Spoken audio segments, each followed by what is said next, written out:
Hello, everybody. Welcome to Dungeons and Developer Insights episode. I'm not sure. The show where we talk about things. Sometimes it's Dungeons and Dragons Online. Sometimes it's Elden Ring and other things as you get bored. I'm joined by my co-host Linabelle from Standing Stone Games. Welcome back. How you doing?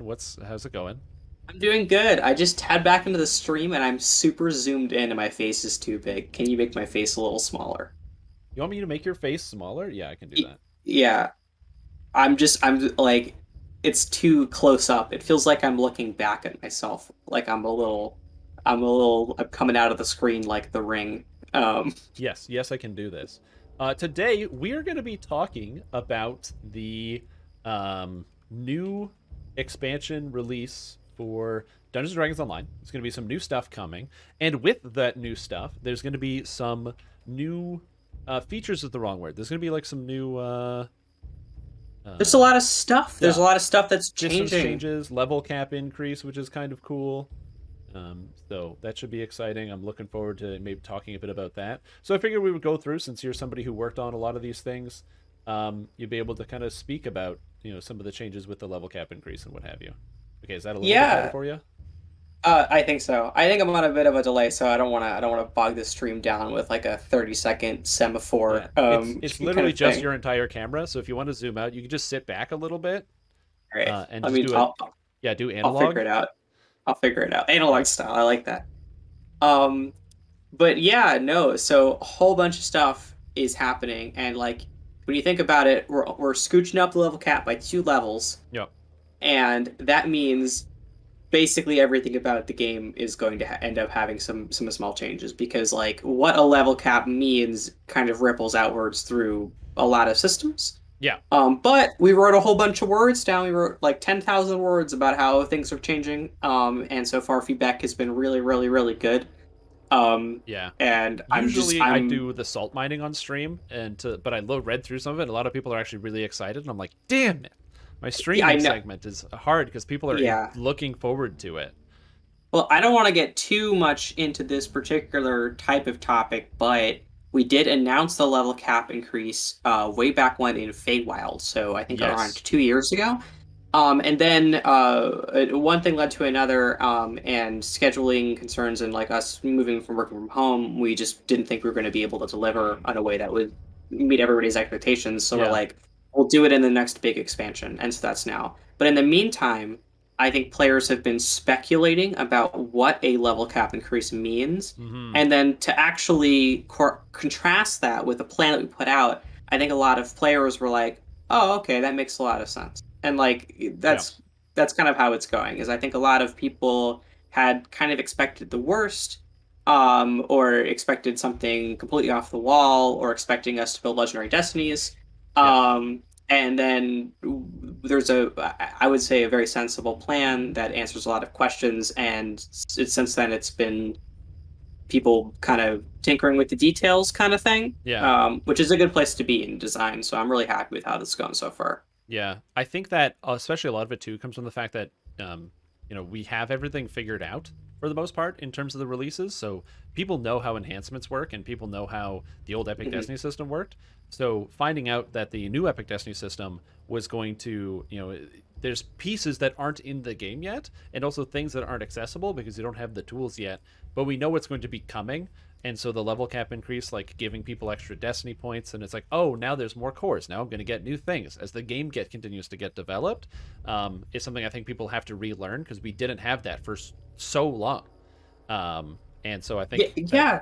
is a It's been a shocker. while. Yeah. Like it's been a really long time. Especially in contrasted to the MMO space. Like DDO has been at level 30 for what is it, 6 years? 6 years, and even beyond level 30, Epic Destinies came out, um, you Ten know, years 10 ago. years ago. And when Epic Destinies released, there has been no change to the action point or Epic Destiny point progression. I mean, I guess there was sort of like the change with some of the trees that came with, what was that expansion? The Shadowfell Conspiracy, where they changed up where there's some stuff that got changed up. But since Mhm. then, there's been like no changes. Everyone knows how the system works. So it's refreshing to see this update and change, and I think people are going to grow into it. Um, Yeah, I think that part of the reason the feedback is going so well is because I think that the Epic Destiny update went really, really well. Yeah. considering the volume of work that went into it, we ended up with a workable, expandable system. And now, when we do this level cap increase, we aren't like, we're not trying to fit the old square peg into the new round hole. And like, I Hmm. feel like I'm just really thankful that our team was able to finish that. But the new stuff, like, there's a lot to talk about, and mostly it's just kind of fitting together in a way that I think is very nice. So Like, yeah, yeah. let's talk about the gist of it. So the basic gist, if you're just tuning in, you don't know anything about this. DDoS level cap is going up to 32. They're called legendary levels. There's a whole bunch of rules, and you'll be able to find all the rules about how this works in the description below the video if you're going to watch it on YouTube. If you're watching live now, we're going to continue to talk about it for a little while. And it's pretty good. And I kind of want to start focusing on a couple different areas, and we'll move through it. But I feel like just actually using the post as a good like breakpoint of what to talk about at each moment is probably not that bad of an idea. Um, Yeah. I was wondering, so for legendary experience for levels 31 and 32, you have to do legendary quests. Why do you have to do legendary quests? Like, why can't I Um, just run Lords of Dust for 100 years and get my XP? Lords of Dust is a great quest, and I agree with you on in like an aesthetical level. Um, but I think I like the Nomon's voice. I just want to hear it all day. I do. I do really I do really like that quest. Um, but in general, one of the things that the level cap increase is going to let us do is try to make players change how they play. Hmm. And part of being a higher level character is that you should be taking on higher level challenges. And so building in that delineation that players already knew, like legendary levels versus legendary quests versus epic quests, Mm. means that, well, we're starting with a gigantic volume of them. Like there's over 100 quests when this even before Isle of Dread. Yeah. Means that like you're not thrust directly into the deep end specifically, but it does let us change things up a little bit. It's a bit of a warning. It's thunderstorming super hard here, so I Yeah. might lose It power. was thunderstorming like crazy all day today. And I somehow Yeah. didn't lose power, so I'm very happy about that. Yeah, usually it's pretty good, but if I just disappear, just cover for me for like a good 4 to 6 hours and I'll be back. Okay, perfect. Sounds Um, good. but yeah, like the I think what would be a fun thing as we go through this is contrasting this because like DDO's Mm. been around for a while. We've done level cap increases before. Yeah. As we go point by point, we can look back at previous times we've done level cap increases and kind of compare and contrast. Yeah. For example, Legendary Experience is starting off very differently than how Epic Experience ended up with, in which Completely. Yeah. yeah, the idea that, for example, like jumping 2 levels, starting with over 100 quests, is very different than jumping 5 levels with like 15 from Motu. Yeah. And I think the actual old epics came later, if I remember correctly. They Or maybe did. no, they Yeah. were No, there. the old epics were there, and then when Motu came out, it changed up how the epic system works. But there were some quests you could run on epic, and they were meant to be like that extra difficulty or whatever. Yeah, It was it basically like was pseudo up Reaper mode. for exactly. Yeah. But like the contrast here is that we're biting off a much smaller chunk of our progression, Yeah. and we have a much larger buffer of content before we hit any sort of content drought. We might not hit one at all if we've played our cards right. Um, Yeah.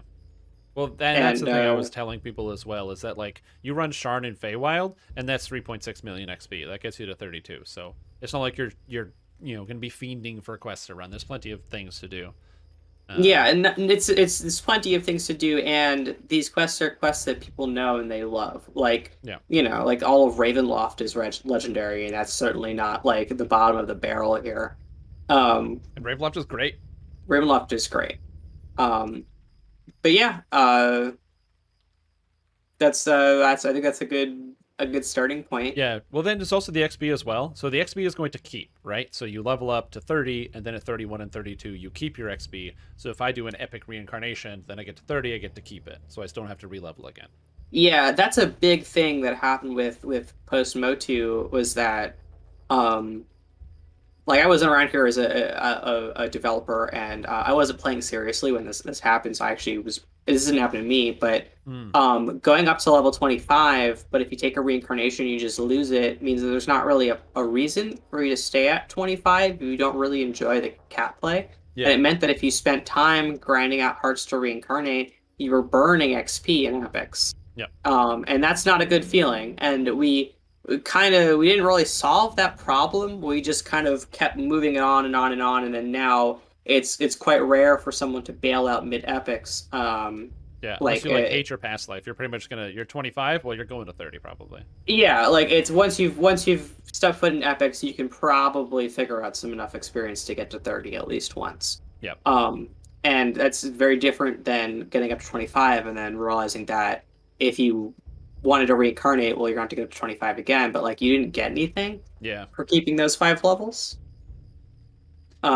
So that'd be cool. We're thinking about doing that for Epic as well. This is actually not an insignificant implementation task, as it turns out. Yeah. It's a Um, bunch of work. You can't just like copy and paste some code and then it's done. yeah, a lot of this ended up, some parts of it ended up being very, very complicated and very difficult. Like getting the XP bar was a big mess. But like retrofitting all random loot took like an hour. Like it's Yeah. just it's kind of it's a grab bag of what's complicated and what's not. Yeah. I Um, I love the idea of making it also apply for epics because I've talked about this before, but just the idea that you can bail mid epic so you can like earn your hearts of wood and then just take off instead of losing that XP, you get to keep it. Or yeah. if you're somebody like me, I love to change builds all the time, but epic past lives basically just get you power. They don't really change your build. They just get you like, oh, now I have more double shot than I had before or something. So for me, I could just quit doing epic past lives and then always be able to play a character to 20 and then just take it to endgame right away and be like, now how does it play? And for me, that's like a huge thing. So I love the idea, although I understand that it's a lot of work. But Yeah, the worst case scenario, if it has to come out later, like mm, it's not like this is necessary for the launch of the feature. You know what I mean? no, So it's like if we end up, trying to get a deadline together and we can't deliver on this, it's like it's not like we could just do it when we have time. It's like we're not going to miss the boat and then never get to get around to this again. yeah, exactly. It'll just be like some patch in the future, like, hey, by the way, now you have this feature. Yeah, Yeah, no, I think yeah. that's a cool idea. I like it. Um, so legendary levels basically perform the same as epic levels, where you get like plus to melee, range, universal spell power. But two things are missing. You have no base attack bonus and no skills. Why not? Why don't my skills go up? Well, skills was this is not really my axe to grind, but I largely agree with the designer who made this point, was that um skills are skills directly relate to advancement in a way that's like a pretty permanent buy-in. Like Mm, you put skills in when you level up, and you only have those 23. yeah. Um, and so the difference between someone who spec'd into it and someone who didn't is like a maximum of 23 points. Right. Um, but as you add more general skills as you level up, that proportionally ends up mattering less. And it means that, for example, True. if you're a rogue that doesn't put points in a disabled device, at a certain point, before you were like, 40% is bad, and then at a certain point you're like 20% is bad, and then 10% is bad. And those choices end up mattering less as we Hmm. generally inflate values. And it's also really, it's not like players were hurting for skill values at this point. Like I don't really feel like skill challenges are much of a challenge, really. Like For the most part, my only worry would be like usually things go up by like quite a bit. So your legendary quests, you need like 100 disable device, but the quests that are before that, you only need like 80 or 85. And so it just makes me wonder if like what level of progression we get. Because I admit I didn't test out any of the traps. I ran a sorcerer through the new quest and I tested them on the mania. But if like the DCs from 32 to 34 on the quest level jump up by like 10, and then we don't get any additional skill points, my brain is like, wait a minute, hold on a so second. the good news about that is that we actually didn't adjust traps at all when we did a gigantic stat squish about a year ago. Hmm. So if you were able to do traps now, that means you're going to be able to do traps later. Oh, sweet. So that makes that way easier then. Yeah. Yeah, like we didn't actually change that. From what I understand, our trap things scale with the CR of the instance that they're in. Hmm. So it's like as instance level goes up, trap is going to go up, but I don't think we have a plan to like tilt that curve anymore. Mostly because a lot of power in DDO, especially skills, is linear. Like Yeah, it's a linear progression for how you have a relationship between item, eye level, and skill. yeah. Like there's not a Well, big part at level 30 anymore where you just get 10 extra skills, you know. yeah. Well, it's also weird because like skills do plus 18 at 20 and plus 20 at 30. That's kind of weird. Or plus Yeah, 21. they're There's weird honestly, like I non-linear parts all over with that. that's a good point. Like the I was weapon value, wrong. the W is all over the place, and skills are all over the place. They Yeah, don't really follow W a is curve. something I really wish I did adjust when we were in U50. Hmm. I opted to not doing that because it seems like players were kind of at their limit for the amount of changes that were happening. Hmm. But W scaling is something that I think could definitely we could take a look at. And you're completely right. Skills aren't actually on a linear progression at all. They're on an arbitrary progression, and I Yeah. believe they stop at 22 or something. Yeah. I don't know if that was chosen because of the 23 relationship between like your maximum skill points. Maybe it's some sort of symbolic thing, but I have no idea. Yeah, I do know that right now, like if you play a rogue, but you're not an intelligence-based rogue, it's like really rough to get your skill points at like level cap because you need like plus 100, and you put on all the gear and intelligence item and you're 80, and you're like, oh shit. Um, but because the Bring a items do stop at bard. 20. Yeah, exactly. Bring Bring a bard. Yeah, there's ways to get around it, and there's augments and stuff that help out. But no, I was just curious. And then what about base attack bonus? How come like there's no base attack bonus up?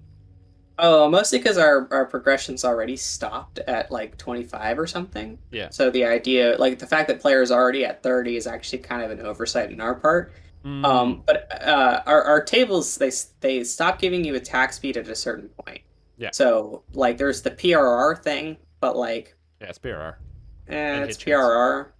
I don't know. There's something a player brought up that was a suggestion that was really good. The idea of capping PRR at 20, and then adjusting feat prerequisites such that you'd only ever need a maximum of 20. But I think that's a lot to get into right now. I thought it was an interesting idea, but Yeah. um, Oh, like I capping don't your base know. attack bonus at 20, so it never goes beyond that. Yeah, and then adjusting our tables, they stop at 20 rather than 25. Hmm. What's weird about it to me is this is the only reason why this is such a sticking point, at least for me as a designer, is the idea that if you're a pure fighter, Yeah. you must cast something like Tensor's Transformation or take the Divine Crusader Mantle Yeah. in order to get maximum base attack bonus. But those abilities, as written, they say they give you the base attack bonus of a fighter, except that you're lacking. It's the half progression of BAB and Epics is the problem. Yeah. But if you give you a full progression, then there's not really a penalty for taking a low base attack bonus class because at the end of the day, you're able to qualify for all of those feats anyway. Yeah. So it's like kind of a weird position, and I'm sure we could figure noodle on something there. It's Hmm. definitely less Hmm. complicated than changing all the gear in the game, that's for sure. Oh yeah, Um, exactly. Yeah, 100%, 100%. Oh yeah, absolutely. Yeah. but yeah, like rather than make the problem weirder, opting to have a progression of 0, we don't like none of the feats coming out have any higher base attack bonus requirements. Hmm. Um, Yeah, it but doesn't matter for most people. Like the minimum base attack bonus thing you're gonna have is like 14. So mhm. even just some stupid bad multi-classing. So, I don't know. Part of me wants to be really mean and say something like, if you're a pure wizard, you just shouldn't be able to take combat feats because you'd have a really bad base attack bonus. I mean, everybody got really mad at me when I said that. So Yeah, because that's Eldritch Knight is the best, and you yeah. can't. Then you can't Well, play an Inquisitor. I, I mean, I prefer Inquisitive Favorite Soul to Inquisitor, but yeah, yeah, it's a more like rather than make the base attack bonus stuff weirder, we're just not gonna involve it at all, kind of a thing. yeah, Um, but yeah, other than that, we did some work with the UI in order to make them. They won't appear under character sheet or anything the same way epic levels don't. Like you'll just get your total level. Um, right, yeah, um, yeah, and you get a cool new feat at level 31, and an yeah. ability The score feats are kind of increase to cool. 32. So like, what was the thinking with the feats? Because I know you guys talked about how you wanted to have like a, like side grade sort of deal, and so you have like the combat styles, so you can like take an entire combat style if you want, or a spell specialty. How come I don't get like a feat that gives me like 10 times damage or something cool? Well, I don't. I mean, I'll be honest with you. I actually came up with the ideas for none of these. This is Okay, yeah, right. all not my design, so I can only paraphrase what the other people have said about this. Is Hmm. that like, um, just getting more power is something that a lot of other aspects of the game are going to do. Like items are going Yeah. to get stronger, and you get your core fours, and you get Yeah, more yeah. You points get and like stuff like 6 that. melee power from the level ups each. So that's like 12 melee power. And then you get the core, which is Yeah, like 5 more. So you're yeah, already you're getting getting like numbers. Yeah. you're definitely getting numbers. And I think that's important because you want to reward players for getting higher levels so they can do cooler things. Yeah. Um, but like the it would be I think the thinking at the time was like let's rather than do vertical progression here, let's build stuff that either that makes your characters broader. Like a good Yeah. example here is the elemental form stuff. The idea that if you're in one elemental form, now you can have the benefits of all the different elemental forms. And Yeah. like we're trying to make it so that if you're a specialized damage caster, you can dip into other elements a little bit more. Yeah, I know Um, that there's like a problem with that one where like if you're in like a sorcerer fire form, you get like -3 to the opposite element. So the +3 just makes it neutral, so you still don't want to cast it because you're still at like a huge minus already. Um, yeah, but zero is a lot more than -3. You know what I mean? Like if you're in a sticky situation, or on the off chance you have like one specific debuff that works with a specific type of spell, it's better than nothing. yeah, Um, I can see that. I would just love to see it be made like neutral because there's still a bunch like I think for sorcerer it doesn't really matter. I think sorcerer's probably fine because you would just be like, oh, I'm gonna cast this earth spell because it's not affected. But I know for druids the problem of doing the opposite is like if you're a fire druid, you never want to cast a cold spell because you're -3 on the cast level, so it's like a rift of 6 different, I guess. So even bringing it up 3, you're still just like, eh. yeah, I think I'm pretty sure Druid gets all four, or rather, Druid gets the other three as well. Yeah, they do get Um, like like extra cast levels with like other elements, like their acid spells and other things go up. Yeah, like they don't actually have access to air or earth elemental form, but I No. actually believe they get the benefits from this feat. Admittedly, I Um, didn't test it, so on the server. yeah, I have no. I also I have didn't no build idea. any of these. Yeah. It's really nice because usually everybody's touching everybody else's feature, but this is one that I was just like, not my problem, and somebody else is going to do this. Hmm. Um, Yeah, overall, I love the idea. I think the elemental form specialty is really really cool. Being able to swap between the different things is neat. I like the spell focus feat, so you can have like 2 DCs. Because as like a bard, you're like, man, I need conjuration, enchantment, or not conjuration, but enchantment and evocation, illusion, and necromancy. And it's too much, so you can take that. And I love the weapons things because I think people are sleeping on it. But the idea of playing a two-handed weapon character and leveling really good, and then you just take this feat and now you're dual wielding. So then you run into the raid and you dual wield against the boss for more damages. Mm. Also vanguards. Vanguards. yeah, I would be like I were like weapon users kind of have a slightly similar but slightly different problem to spellcasters in which modern DDO is very specialized. Yeah, Like you pick your build ahead of time and you can only use specific items if you're a melee character. yeah. You just go like Like straight into it. No deviation. I'm two-handed. That's all I do. yeah, and it's also sometimes specific to the actual thing. Like if you're a Kopesh player, two-handed Kopesh player, not only are you not looking at any two-handers, but you can actually only ever look at Kopeshes. Like Hmm. swapping that out gets very difficult. And we've tried to break that up a little bit with like the Knights training styles of feat to try and give parity to other specific weapons, or at least get close to the same critical profile for the same cost of a feat. Yeah. But like it's an embedded problem. Like a lot of things give bonuses to very specific sets of weapons, and Yeah. just I, but I one actually step at don't a think it's a. time. Yeah, I was gonna say I don't think it's actually a problem that there's specific bonuses. I think the problem is that there's just too many weapons that are left out. There's like just Knights training and then what's the other one? Swords to plowshares, and that's like 6 weapons or 8 weapons, and there's how many types? There's Yeah, just like yeah. But I agree. That would be an interesting conversion. That's actually a good question somebody brought up in chat. I know the answer to this one, so I didn't ask about that. But yeah, legendary levels also don't give percentage reduced spell point costs. that's correct. Why not? We're already at like danger zone levels with some procs in the Epic Destinies. Yeah. Well, It's yeah. also a lot of damaging casters. They're on an SLA rotation anyway, and it doesn't actually affect SLAs. Yeah.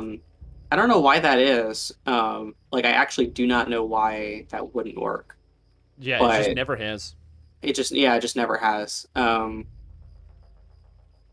It's actually weird because there's so many weird scenarios where you have like it doesn't affect SLAs, but then like ruin and greater ruin and like hellball are spells, even though they're feats.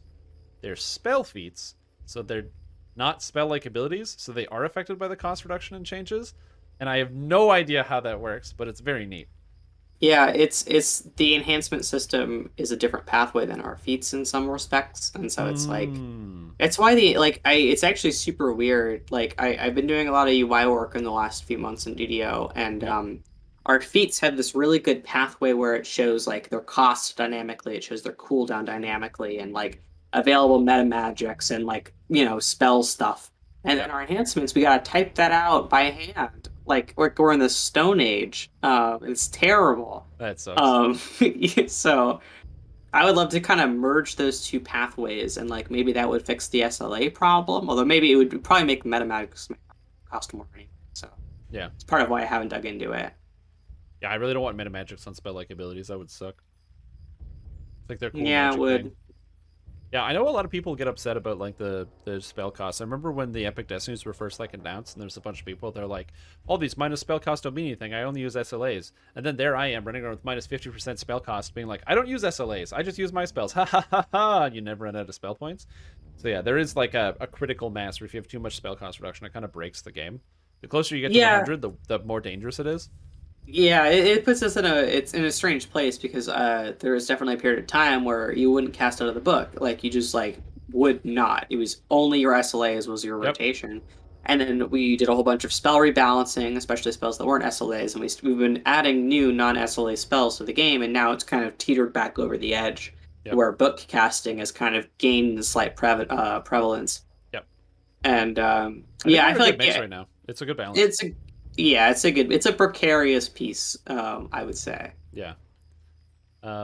Also, we're gonna get new cores. Now you worked on some of these, presumably not all of these. Yes, I did Um, my the the ones that four you trees did. that I did. Draconic Shadow Dancer, Divine Crusader, Yeah. and one more. I already said Shadow. Did I already say Shadow Dancer? Draconic Shadow Dancer, Divine Crusader, Divine and Grandmaster. Crusader, Grandmaster. There we go. Yeah. Yeah. So I wanted to specifically pick your brain about some of these because they look really cool. I actually like so looking at this, I like basically every single one of these. I think there's some things that could get changed or like clarity, but I think like the idea is there. The Divine Crusader Sunder Evil, where when you sunder you do extra light damage, is really cool. I think it's a great idea. I have a fun anecdote about that. I also had a question, but yeah, anecdote.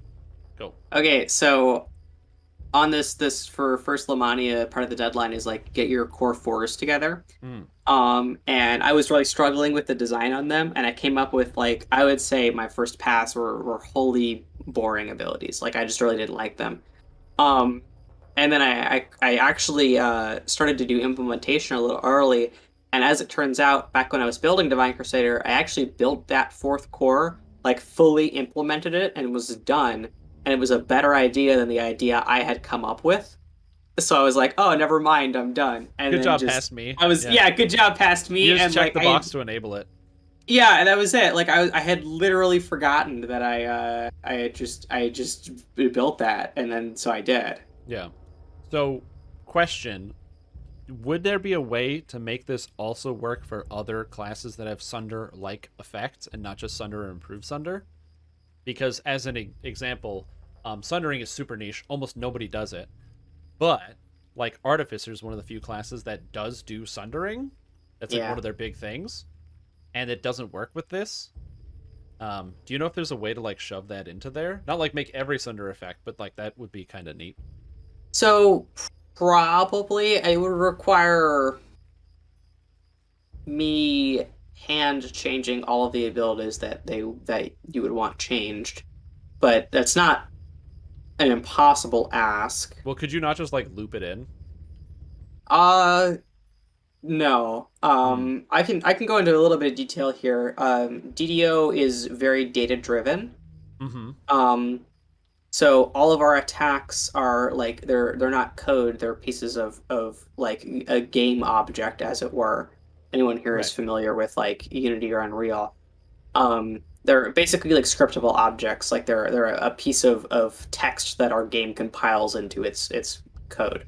Right. Um, each individual attack, like Sunder and Improved Sunder and the Artificer Sunder, that like they all have their own like, hey, deploy these effects when you hit. Mm. like list. And so I would have to be opening up each of those and then putting in the damage effect and the sunder effect into those. And then each of those effects actually have rules built into them that say they only actually apply, they only actually go through all the way if the originator, the person doing the sundering, the sunderer, if you will, Mm. actually has this core. So I would just have to put those two effects in there, no problem. Oh, so you'd But have to like individually. So it's not like you put like the effect you want into here and then it just keys it. You have to take this effect and put it into the other ones and say check for this before you cast the thing. kinda, it's like it's like I'm trying not to use like programming terms here. Like our attacks don't inherit from one another in like a strict hierarchy. Like these aren't Mm. classes that take inheritance as a whole. They Yeah. are all individual data entries into a large set of like blocks of data that then turns into game code. Yeah. And so I don't have a way of pasting it into some root file somewhere, and then all Sunder attacks do that. It's just there are a lot of attacks that use Sunder as their DC, and I would have to find all of those, put those in there. But it's like, again, that's not like a big thing. Like that's Yeah. not a lot of work. But it makes sense as to how you'd have to like individually find everything. Like it's not like you see it right away. You'd have to be like, okay, this doesn't. And somebody's like, yeah, but what about this barbarian ability? And you're like, oh, right, of course. I think it really is just that. It's I just the think artificer one. it's just It's the just shattered artificer one. defenses. Yeah. There's a lot of trips. Yeah. Like there's a lot of trips in our game that are some of which don't even use trip correctly. Yeah. But I'm trying to think. I'm like racking my brains here. It's the only things is artificer, shattered defenses, and dire charge. Although dire Yeah, charge you wouldn't need to put into dire charge because it does its own thing. It's like the sunder trip or whatever. But artificer applies sunder effect. Bear Sunder. Oh, Oh, bear dark haired sunder. looks so different. Yeah, Oh yeah, and shred. Yep, and shred. Shred yeah, does it too. my hair doesn't naturally grow with the blonde. I have to wait for it to grow out, and then I bleach it myself. Oh yeah, you did cut. Um, You did cut your hair. I didn't even notice. Yeah, ever since the pandemic, I've been cutting it myself, Mm. and for some reason, like my hair is all the same length. It just sticks out forward like a like Tintin. It's not great, but Oh, I'm sorry to hear that. That's unfortunate. That's unfortunate. I have the straight up hair, so I don't do. There's no product in this. This is just what my hair does. oh, Like pure volume. I literally get out of the shower and I let my hair dry and it just goes up straight up. So it's very cool. That's It's great. like I'm growing hair right out of my head. Well, I mean, I kind of am, but it goes towards the sun. That's I no, that's good. That's Yeah. I also just realized there's also shred from shifter. That's all I can think of right now, but I'll compile that's the list. that's not a lot Yeah, is compared to some of the other retrofits that I've had to do. yeah. Um, But either way, very cool effect. I really love it. I think a lot of people undervalue the effect of like the sundering and the fortification. But I explained it the other day. I'm like, if you use this on an improved sunder and it lands, that's minus 50% fortification. Like that's awesome for like bosses and other stuff. Good effect. yeah, the big thing here is like I the minus saving throws is universally good. Yeah. Like that's a like minus saving throws is kind of effective reverso plus DC Mm. and kind of a pretty direct relationship. And so I think that some players devalue minus saves when in reality they're pretty potent. They require setup, but like Well, it's also cool because it means like you as a melee are just doing something that helps out your spellcaster friends. And I love yeah. that. I love that like interplay synergy between the different classes. Like spellcasters are obviously helping the melee because they'll like cast a crowd control, but then the Mhm. melee are like setting them up, and I think that's great. I love it. Hmm. Um, Grandmaster Flowers bring peace, dodge bypass, MRR cap, meditation, and wholeness of body. So, I am not gonna lie. I had to look up what wholeness of body was because I I know, didn't know. right? Um, so I'm gonna ask you: is it good? No. I mean, I don't know. I've never pressed those buttons in my life. Um, I love Monk so much, but they got a lot going on, They got a and lot not going all of on. us. They got a lot going on. Yeah, no, it's a wholeness. Actually, I'll back that up. Wholeness of body is actually not bad. Mm, Wholeness of body actually scales pretty considerably. And if you need healing, like it's not the worst option out there. But anything that makes you stand still is very hard to fit into like your rotation sort of deal. hmm It's one of those abilities that I suspect is really good, but people do not use in groups because they're embarrassed. Yeah, Because because you have to sit like down for it to happen. Yeah. you have to sit down and you wait. But Yeah. like if you're soloing and you're caught in between a rock and a hard place, like that is it is a tool in your toolbox. I expect people to take this because MMR cap's really good and dodge bypass is going to be a pretty big thing at the level cap. Yeah, it is. Um, All the dinosaurs have dodge and Isle of Dread. Yeah, it's I actually talked to Torque about that. So, okay, I'm about to blow your mind. This is DDO secret sauce. Okay, this is Okay. like behind the I scenes. got the spaghetti ready and the noodles are done. Well, they're al Yeah. dente. We're waiting for the Take sauce. a big sip of something so you're ready to spit it out. Okay, like this is gonna blow your mind. So you know how monsters and players cast the same spells with some exceptions? For the most part, yeah. Yeah, like if we, for example, make Flame Strike really good, Monster Flame Strike gets really good. It Non-specific example, I just happened to pull that out of nowhere. it's killing a lot of people right now. It's very good. Is it really? I hadn't noticed. I say, knowing that I'm ready for somebody to come in my house, get me. But but yeah, like when a monster casts Flame Strike, that is a variant of the base Flame Strike spell. The same way that a sorcerer Flame Strike is a variant of the base Flame Strike spell, and a wizard Flame Strike is the well, it's actually it's a divine spell. A divine spell. Yeah, it's a It's a favorite soul divine. I'm cleric. sorry, favorite soul and cleric, whatever. Yeah. Same example. But like in the same way that all of those classes take variants of the main spell, monsters have their own variants, but it's using the same data. Right. So thinking that in mind, holding that in mind, I'm holding it. monsters also have a class. They also have classes. Like they are like class rogue and class but they are 100% they have Yeah. classes. You can see that on the hireling stuff, like with your dinosaur and stuff. It's a rogue barbarian. Yes. Yeah, that makes sense. And so this dodge is only going to be on, I think, rogues and something else. Probably Like barbarians. I think Rogue and Barbarian are the only ones that have dodge. So it's not all enemies. It's like we can give buffs to specific monsters by by it might be monk, Oh, by class are and there like monks that our we fight in DDO? I don't know. Okay, I don't know how Monastery of monsters the work. Scorpion's the only one I can think of, and they don't have I dodge. think I think there's monks. I think Well, they're called it's monks, but they just attack you.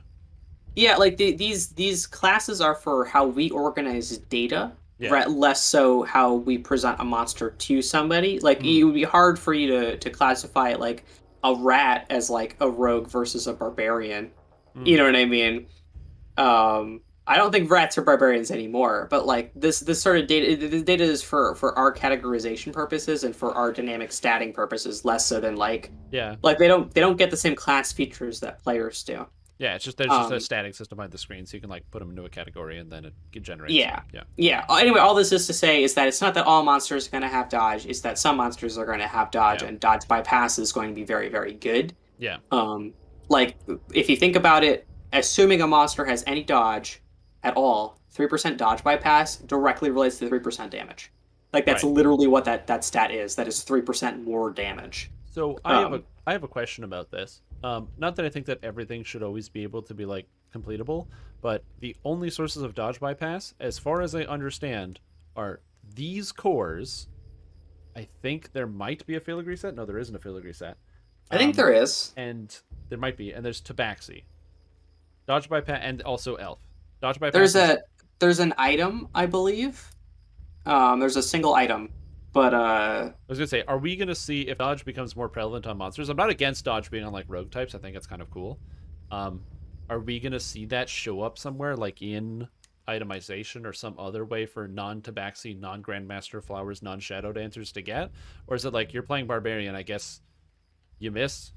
LOL. I'm pretty sure there's a filigree set. I mean, like to be like this helps to have additional context for the actual numbers here. I think the final number is like 10%.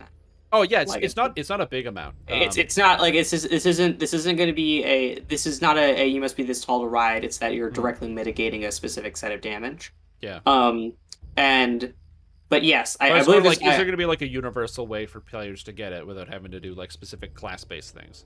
Like I can give you a little bit of a spoiler. Hmm. I'm pretty sure at this point that there's going to be at least one raid item that has dodge bypass and probably an augment that will give you dodge bypass. Okay. So, I But was, will be the same magnitude, which is to say right now 5%, so it's not going to get you all the way there. yeah, for sure. Like I wasn't thinking like all the way, but it's sort of like how we have fortification bypass on items, so like players can get access to it if they want to choose for it, as opposed to just playing specific classes like rogue who gets like the assassin trick or something. Mhm. Um, yeah, that's cool. I would just like I'm playing. My main for melee is a sorcerer, and I'm like, oh god, what do I do? How do I get dodge bypass? But Yeah, well, we're trying to be really cognizant of this. yeah.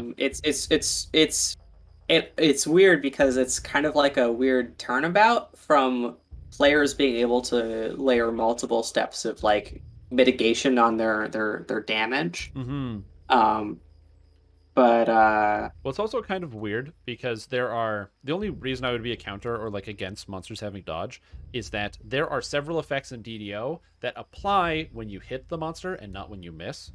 So, like as an Eldritch Knight, that's basically all your melee attacks. They don't do I anything if mean you miss. that makes sense. If your sword is magical, you gotta hit them with the magical sword. Sort of. Um, Like if I use an attack like there's Arcane Siphon, you hit them and then you gain spell power, but if you don't hit, you don't get the spell power.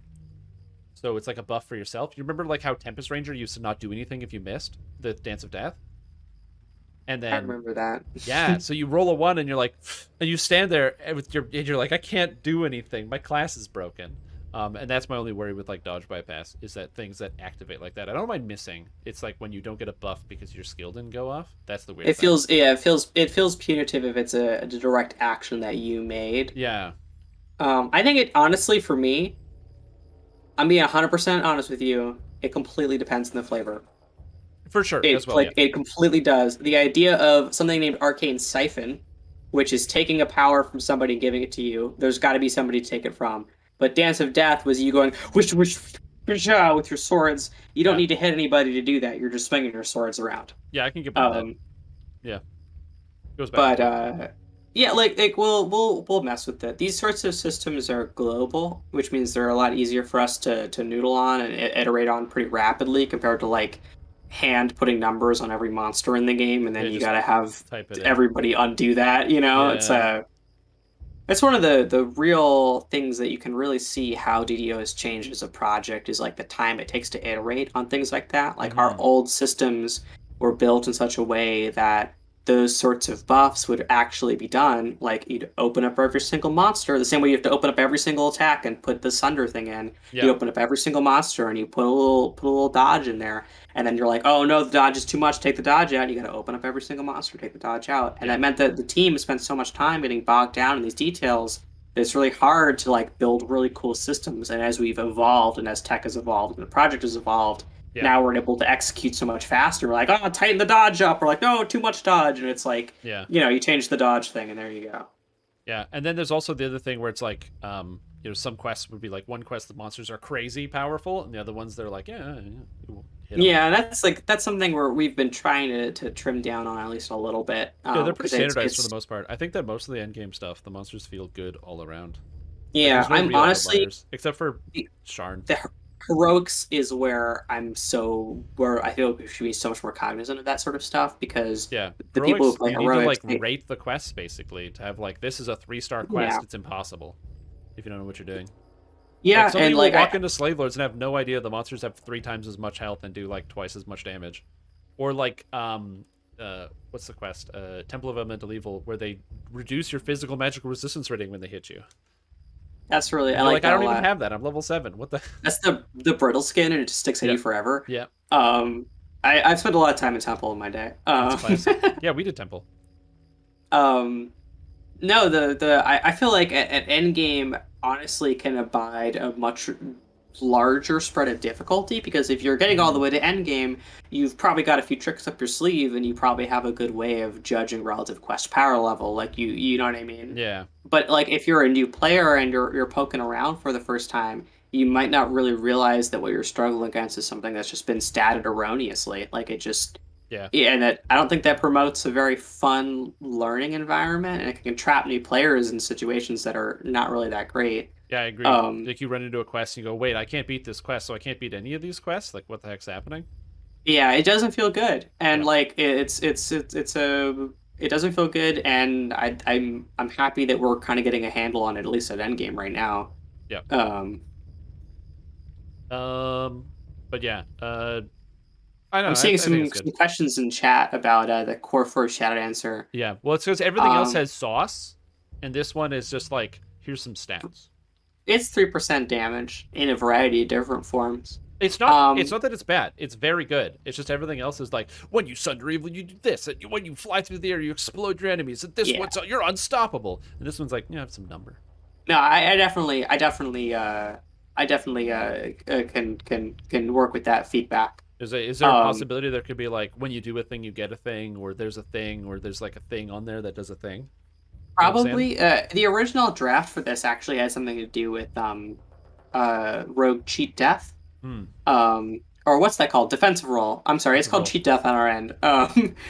But it's just that's like the downside of working on a game for so long is I've forgotten what players call things. I just Yeah. call them by like I call The everything a internal stuff. henchman. Yeah. Yeah, I call them henchmen. I call pence homunculi on stream sometimes, and everyone's like, "What are you talking about?" I'm like, "What do you mean? What are you talking about? What The are you talking? What do you mean? homunculi. Yeah. It's a homunculi." But no, those are the active pets that the classes get. Yeah, I don't think that the defensive role thing I came up with was is just really busy, and Hmm. I think very dex based rather than like it's very stat dependent. Yeah, it is. It's very stat Um, dependent. yeah, I don't know. Maybe it'd be another thing that triggers off of like uncanny dodge. Or someone suggested I think was a really good idea. Was an additional caster method of applying like the darkness debuff, Hmm. which would be pretty cool. Would you? Um, I was gonna say if you would you if you know you're still grasping just like still want something to noodle on, want people to just like throw a couple ideas in the thread if they have them. oh yeah, absolutely. Like the like we put these things up so we can get some feedback. So if you've got any hot ideas, Yeah, just toss you them in the know, thread. So I'll put the thread in chat in case you're like, oh, I know what to do. Well, good. yeah, Just so you can noodle on that. yeah. Because yeah, I was just I looking at it. It's not that it's bad, and like I have to explain to people, you get 5 melee power, 4 range power, you get a sneak attack dice, you get mana, you get spell DCs. Like this gives you a ton of stats. It just don't doesn't. forget the universal and force spell power. Yeah, it just doesn't do anything like cool. Yeah. Like your Well, Fear of the Wild, flashiness you is have this important. whirlwind effect, and then Shadow Dancer. Where's the dance? Where's the shadow? I don't Where's feel it. the pizzazz, Yeah, the where's the spice exactly? the spice. Yeah. Oh my gosh, people are talking about our crayfish. They have nothing on the crayfish in Elden Ring though. They're The so for crayfish blood. can snipe you from across the world in Elden Ring. You're riding your horse through the swamp, and then boom, they range attack you. They're so Yeah, fast. They make the crabs look it's like a joke. I honestly think that every crayfish in every game, they're just out for blood. Hmm. Like they're coming for you. Yeah, yeah, because Uh, they're so in real life. You just grab them. They can't do anything. They're so yeah. tiny. I think lobsters specifically, they have like the hard shell, right? Yeah, They specifically can only move while they're underwater because it's like the buoyancy. Like yeah, they're they heavy. can't actually move themselves. They can crawl around a little bit, but yeah, it's short lived. Yeah. They live on land. Well, like it's not as they're not as they can't certainly can't do any cool dances. Hmm. You know, that's how I judge. Don't put any rune bears in DDO. I'm on it. I don't want to look at a rune bear ever again. Oh yeah, and then Draconic. Draconic is the other one that doesn't have any like super sauce, but also 5% spell point cost is so good. It's so insanely good. So I'm not complaining about that. This is such a good ability. Yeah, it's the it was actually really ironic the idea of getting rid of special spell components because I actually designed this before I in out of sheer frustration got rid of the fancy spell components for Trap the Soul. So I unironically kind of reverse designed myself out of a cool ability by getting rid of Yeah. the most egregious of the special spell components. Yeah. Does this work on Trap the Soul? I didn't test it. Yes, I believe so. Perfect. That's awesome. Yeah, because Trap the Soul, I've been running it a lot. It's way better than before. I love it. It's Yeah, I great. think it's a little too strong. I might add a few seconds to the cooldown, just to try and break it out of some Yeah, certain it's 10 rotations. second now. So if you put it like 12 seconds, but left it at 10 for Sorcerer, it'd probably be fun. Yeah, I don't think it needs a lot. That's for sure. Yeah, just like a couple. And Yeah, you just don't. You're using it like once a fight, or like twice in a long fight, as opposed to like twice every fight. yeah. But yeah, yeah, those are Yeah, pretty cool. We can keep going because there's a lot to cover, and we've spent over an hour on the first two blocks here. Yeah. So reincarnation, well, we already talked about that, so there's not a lot going on there. There's no legendary reincarnation, and when you epic reincarnate, you hold your stats. Again, I think that's just a smart idea. You guys did a great job. Yeah, and this is in the also other stuff is that we're not changing the goalposts here. We're not moving epic reincarnation. We're not moving iconic reincarnation. So if you do not want to engage with this I because you're have a busy doing question. something else, just what's that? So this is the hypothetical that I was thinking about. So imagine in the future you can keep your level 30 XP, right? Because that would be like super sick or whatever. So you like 20 Sure. to 30. Um, then you roll into an iconic, you get to 20, and now all of a sudden you're level 30. Oh, iconic because it's like an epic reincarnation. You're going from 30 is just gonna burn your epic XP. Oh, so it would just burn your epic XP and put you Yeah, back to because 20 and then or 15 and then you'd lose your epic XP? Okay, yeah. yeah, iconic and epic they both burn epic levels. Hmm. Heroic does not. Like it's a yeah, it's weird. Yeah, Iconic is just they're just weird. They're it was very just weird. weird. Yeah, that makes But yeah, sense. no, Okay, iconic just like epic is just gonna it'll it's just just burn that burning XP. XP. Okay, that makes sense. And then Oh itemization. We'll talk about itemization in a sec because it's like a whole page. oh yeah. But then miscellaneous odds and ends, so the tomes of learning and stuff. So Caneth crafting, obviously that's exciting. We're gonna get the Caneth crafting shards for 31 and 32. Are we getting like any new Caneth crafting recipes in this update or no? Oh, you're saying that because you already know that answer. I don't know the answer. I don't listen to anything. I am not. I don't know anything about anything. How dare you Yeah, insinuate what okay. I do and don't know? All right. I can talk about this because it's not too bad. Yes. As part of this, it's finally happening. A little bit of a drum roll. Oh, We are actually putting in recipes for the mysterious items from those quest things. They're actually going to oh, get the turned into stuff. mysterious fish. Yes, the mysterious plant, the mysterious urn, the mysterious stuff. Oh, Yep. yeah, And yeah, good idea. They're going to use purified Eberron dragon shards. Good stuff. and just put And them it's in there just too. Just put I'll more just put them in there ingredients in. too. More ingredients. I don't care. Yeah, There we go. So yeah, we're because gonna. like I remember it was 2015 and Caneth crafting got revamped, and then somebody was asking me like a week ago. They're like, "Oh, do you have a video about Caneth crafting?" And I was like, "Yeah, I do. It's from 2015. It's the same." Well, these aren't going to be too different. Hmm. These are going to be a way for you to build split prefixes. Oh, that's kind of Um, cool. Oh, so that's like yes. the ones that'll be like fortified or something that gives like con Yep. and fortification or something. Like the teal random loot. They can only go on specific slots. Just like well, regular kind of crafting is already slot limited, but these are even more slot limited. Yeah. And they will give you scale like level appropriate scaling versions of those split prefixes, and That's they're cool. I gonna love that. I'm gonna put a new mysterious one into the Isle of Dread. So there's going to be a new one for Isle of Dread, and hopefully I'll have time to do a new one for each new pack that comes out after this. Sweet. I Um, love that idea because like that's something I've always. But when I saw the change, I was like, oh, it's so much easier to make. We'll get some like new affixes, prefixes, or suffixes, and then I'm just sitting there waiting. It's like, it's yeah the it's an interesting system to work with on my end. hmm, Um, it's not bad. It's definitely not bad. It's just really persnickety. hmm. And we haven't really That's a had good to word. prioritize this, but yeah, like this seems like a better, goodest time ever to Yeah. put those ingredients back together. Now I have to run the veil. Oh god. Yeah, that's right. Oh You're gonna have to run god. Thranol. Oh, I That you gotta can run get that. Threnal again. Oh, I gotta get That the urn. yeah. That joke's on you. Get I like Threnal. Ha ha ha ha ha. Kind of. It's just that 50-minute. Well, the one thing I learned is that when you're not on hardcore, you know that coil quest that you gotta wait 15 minutes. Did you know there's a shrine in the room? So you can just AFK for 15 minutes when the timer's done, then just resurrect yourself, kill everything in the room because it's all spawned, and then the quest is over. It's a good time to wash your dishes, make a sandwich. Like, it's good. yeah.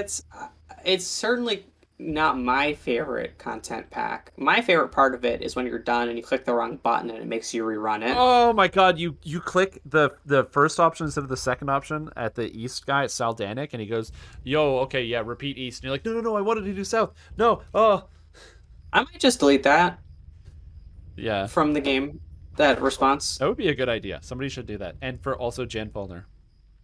Or just Yeah. switch it so it's the first and then the second, so the repeat Well, is the then second everybody's option. muscle memory's all wrong, and then they're gonna come to me and be like, "You made Flame Strike too strong, and you Yeah. switched the responses." So yeah. Well, it's I'll probably get somebody to poke at that. But either way, so I think it's great. I'm very excited. Um, yeah, what else is on here? Oh yeah, tomes of learning. So they don't work in like legendary. Sort of. Uh, They do work in Legendary, but as if you take level 30, they'll stop working. But if you're in Epics and you're using Legendary content to level up, yeah, which it is only works allowed on Epic still, XP and not on Legendary XP. that's correct, because it's And an Epic you are tome. not at liberty to say whether we will or will not get a legendary tome of learning. I don't want to. That's not my department. Okay, you are not at liberty to say. Yeah. No problem. Things are refactored. Epic destinies. Yeah, a bunch of people were like, "What about warlocks?" But the feats just scale. Are they going to keep just scaling because it says it's epic thing? Because we're not getting it's not epic level, it's legendary level. Yeah, almost everything that says Epic level is going to just say Epic and Legendary. Okay. Um, Yeah. like it's just going to keep Yeah, going. because there's like the favored soul one that gives you 10 hit points per epic level, but it's epic and legendary, I guess now. Yeah, like it's just we don't. It would be kind of weird to stop getting power at a linear rate Yeah. when you're leveling up. And these levels kind of link together. Like there's a soft little bit in the middle. Okay, that makes sense. So we're gonna get more points. Another question I just had to ask because we're gonna keep progressing. So I'm not a mathematician, but like you start with 12 points, and then you can earn an extra 13 points from past lives and tomes, or I guess Mhm. 16 soon, which would give you 28. Which means at some point we're gonna go above 80 spendable points in the Epic Destiny system. Yeah. Is that like, Um, is that I mean cool? that's what we kind of designed them for. Like they're all pretty deep. I did all the math for my trees. I Yeah. tried to aim for a good 65 spendable points per tree. Mm, And yeah, over time we're just gonna progressively fill the same trees more and more. yeah. Um, I don't really think like it's going to be a while before people run out of room. And it's going to be less while before people run out of things they want to spend points on. Mm. But both of those things are far enough into the future that I'm really not actually that worried about it. Yeah, that makes sense. Do you want to talk about items in Sure, the a little expansion? bit. All right. Yeah. So you made items in Isle of Dread, and you have the pirate items and the dinosaur bone crafted items, and also you talked about the power levels a lot. So something a lot of people I think are probably going to be upset about because there was a lot of people they had their tinfoil hats on and they were like SSG is going to sell us back all the power in the next expansion, update 50, nerf stuff, and then it's all going to come back. Um, and disappointingly, you guys didn't do that. And so things are just incrementally going up. So in most cases, things go up by 1 point, or in some cases 0 when they in the higher levels. Um, Yep, and also minor artifacts are going to have 4 slots, I think. that's correct. Yeah. That's correct. I've actually finished designing those. They are for at least for Isle of Dread. This is so artifacts from level 30 and above are just going to have 4 slots. Like Okay. that's just an intrinsic part of 30 and artifacts above. going forward. Yes, 30 and above. What about Salt Because Marsh? the perfected ones um Salt Marsh artifacts, I think, are 30. are they? I actually think they're 29. They might be 29. I'm I looking think I that did a up. good job and they're 29. I wonder what's faster, the wiki or me opening up the game code. Fact check. Uh Artifacts. Oh no, I can't find them. equipment wonders quests. Wait for Microsoft Excel to start. No, loading add-ins. No, Microsoft. Yeah, the oh no, the artifact list isn't on the Hold wiki. on, go to stats tab. Uh, No, it's in inventory. Perfected artifacts. Hold on, I'm working on it. Ring of the Mire, Cinder Fingers, Utility Vest. Uh, 29. Salt Pearl, Ring. 29. They are They 29. are 29. Damn it. I I was knew it. I was trying to find it, but the wiki is horribly organized when it comes to the Salt Marsh gear. So interesting. Okay, so that makes Well, sense. So then, so another question I think that everybody is now burning at their ears. We have artifacts with 4 filigree slots. yes. How come they're still minor artifacts? Can't they be medium artifacts? Can't they be middling artifacts? I mean, I don't Because know. we have minor, and everyone's assuming major is going to come out. But if we get more filigree slots and there's still minor, I don't know. I think that's a really good question. We don't really actually didn't think about them that way. yeah, Like in my head, minor artifact was like a counterpart to a sentient weapon, not a counterpart to a major artifact. But I guess it kind of denotes the opposite of that. yeah. Well, because like my Um, brain is thinking like the wording of the artifact tells you how many slots it is. So a minor artifact has 3, and a medium artifact has 4, and a major artifact has there's 5. got to be a better word than medium There's artifact. got to be a better word than There's medium got to be a artifact. better one Yeah, than. this is just the you know, I'm on the spot here, and so are you. So this is the best I can get. Median artifact, middling artifact, Yeah, modest artifact. Just artifact is solid. That's a good one. yeah, just artifact. Artifact. Minor artifacts, Um, artifacts, major artifacts, majorer I artifacts, measure of majorer. maximum. Yeah, Um, artifact to the max. Uh, I don't know. I honestly I have no idea. yeah, Like I do not know. yeah. I It didn't won't affect personally. anything in the game, but my brain is just like, Yeah, but like when it's will just we a get the major tooltip. ones? Where are the major artifacts? Yeah. And the answer is I don't know. Okay. Um, Yeah. Uh, but yeah, so oh my gosh, what was I saying? Right, I finished designing hmm, the minor artifacts for Eldred. no. Um, and I can talk about them. They are helmets, All of them? and yes, Hmm. they have all of unique art. There are more dinosaur Ooh. bone stuff. Ooh. 4 artifact slots or 4 filigree slots. Mm. And they're going to be craftable, but some parts of them are not craftable. Um, Interesting.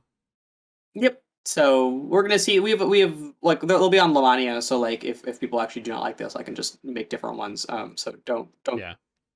save your feedback for the forum thread. Yeah. I was Um, hoping for like, do you think it's possible we'll ever see because there's artifacts that have not been in certain slots.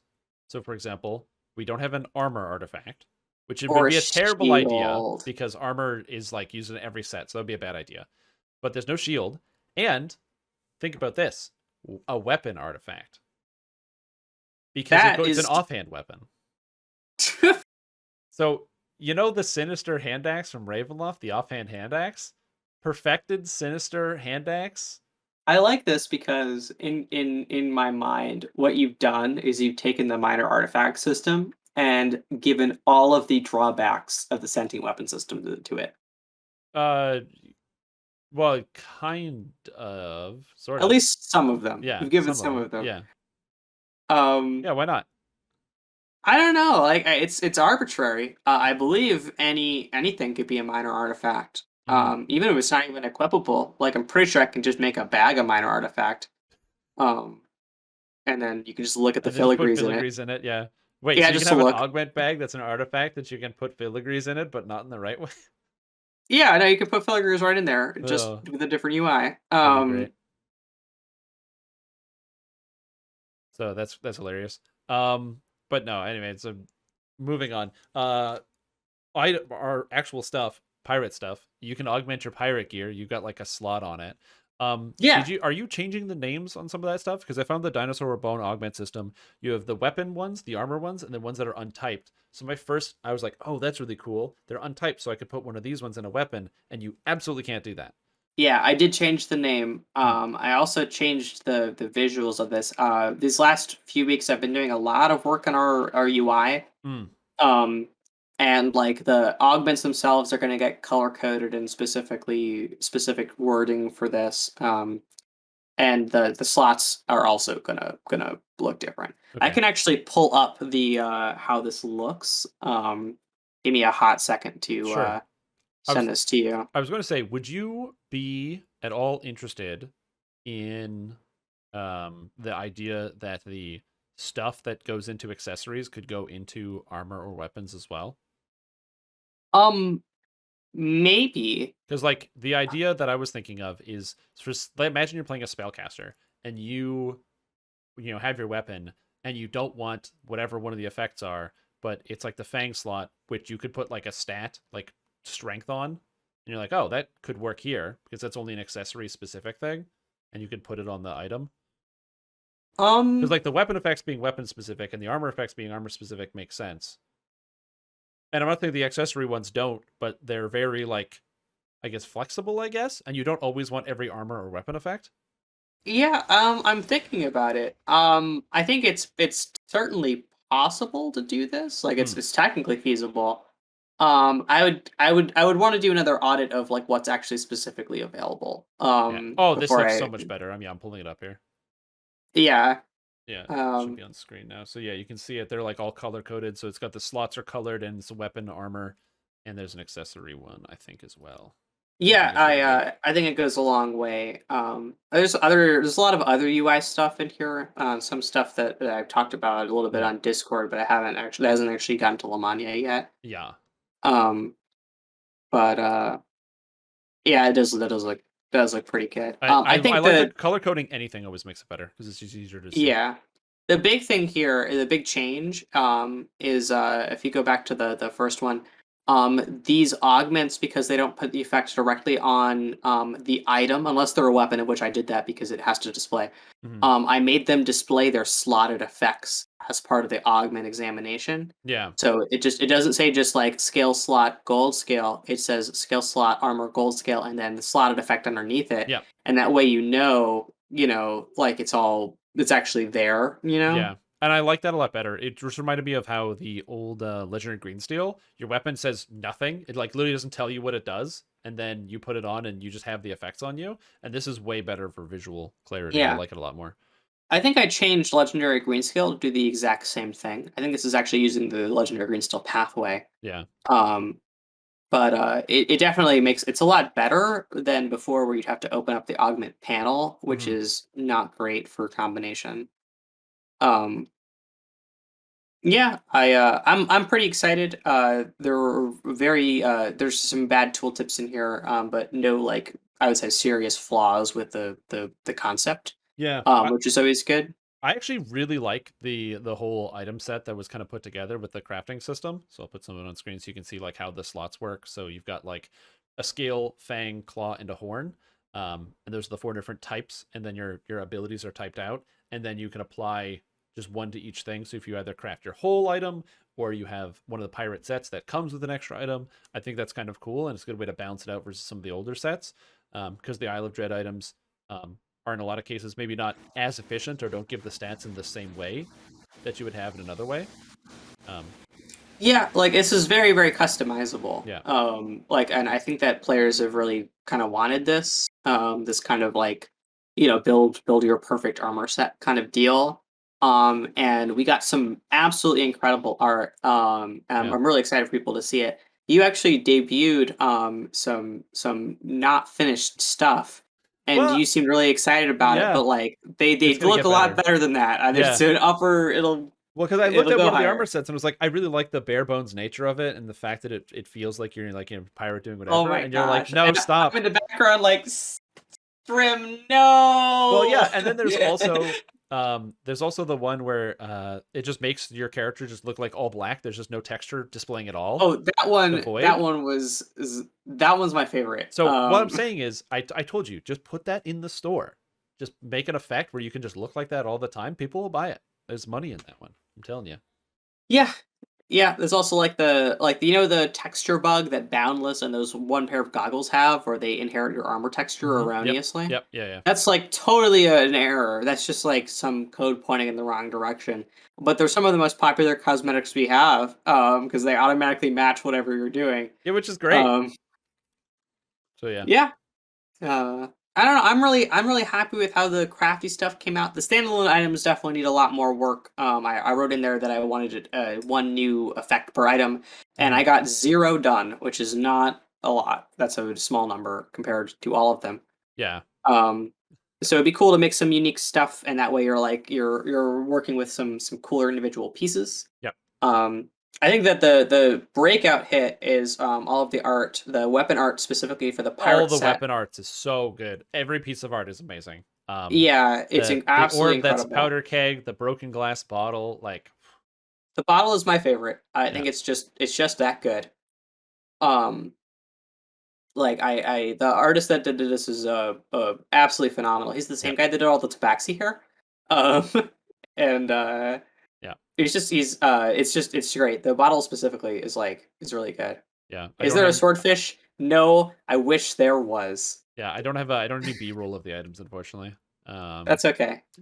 but That's okay. You can just imagine. It's a yeah, just glass imagine it. broken bottle. It's beautiful. It's awesome. It looks It's great. perfect for shanking. If you want to get into a drunken fight, Well, I like just want to use it in the quest that leads up to Isle of Dread, the Dread Sea Scrolls, and you walk up to that guy in the bar and you're like, "Hey, buddy, did you order a bar fight?" And you've got the broken bottle in your hand. It's that's a perfect. good one.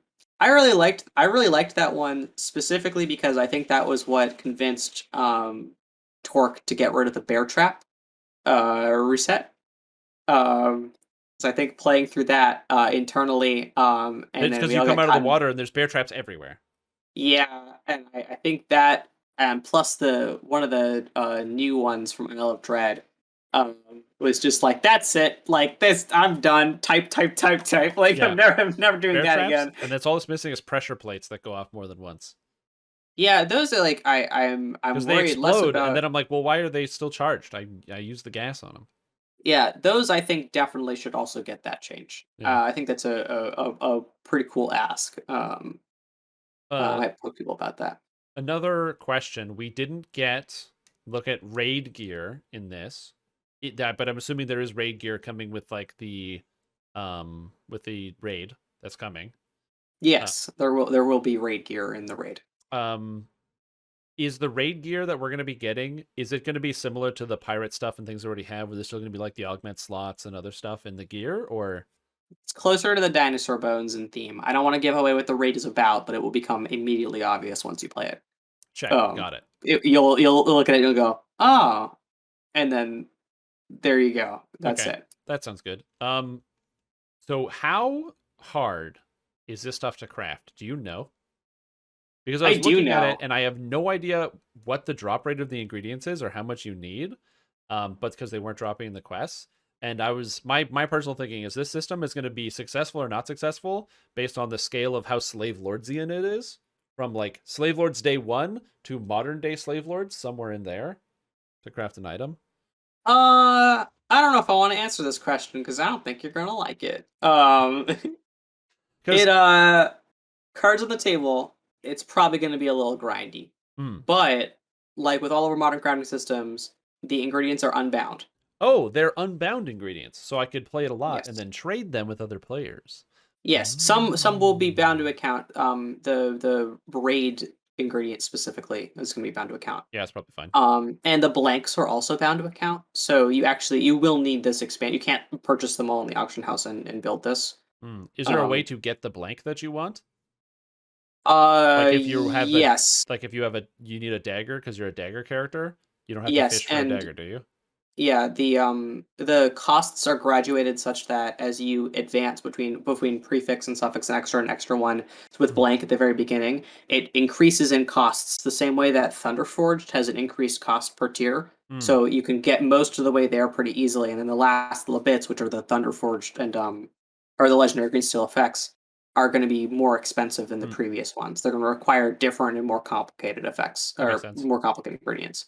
Um, Is there going to be like a guy like Ravenloft that just kind of like gives you one,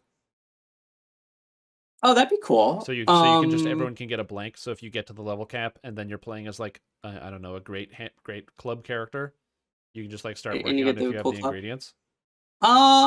Maybe. I don't know. I'm torn between that and just making the blanks really cheap. They're also going to Yeah, if the drop in blanks are cheap, it's content. the same problem, so that's fine. Yeah, Yeah, the blanks will also they're going to drop in content, and it's going to be like chest agnostic, so you could find a blank anywhere. The same with like Ferrocrystal and stuff. yeah, that's And cool. that's how people are going to get like Reaper and Mythic bonuses on them. Mm. And that way, so that's another really great thing about this. These are augments, so you can take them out of your weapons. You find Right, a it's just an blank with augment thing. Mythic, Yeah. yeah, you don't have to just destroy your original item. You know what I mean? Just pull them out and put them in there. Now, the Onslaughters are not going to be that prevalent, Mm. but they're going to be available. Like, definitely better than Legendary Green Steel or regular Green Steel. Like, you know what I mean? Yeah. Like, or the baseline here is not that high. But Yeah, is it was it's just gonna use the augment system, right? So you can just Jeweler's Toolkit them out, or is it a new augment they're gonna have their DDI? own. Hmm. They're gonna have their own. Much closer to filigree onslaughters. Okay.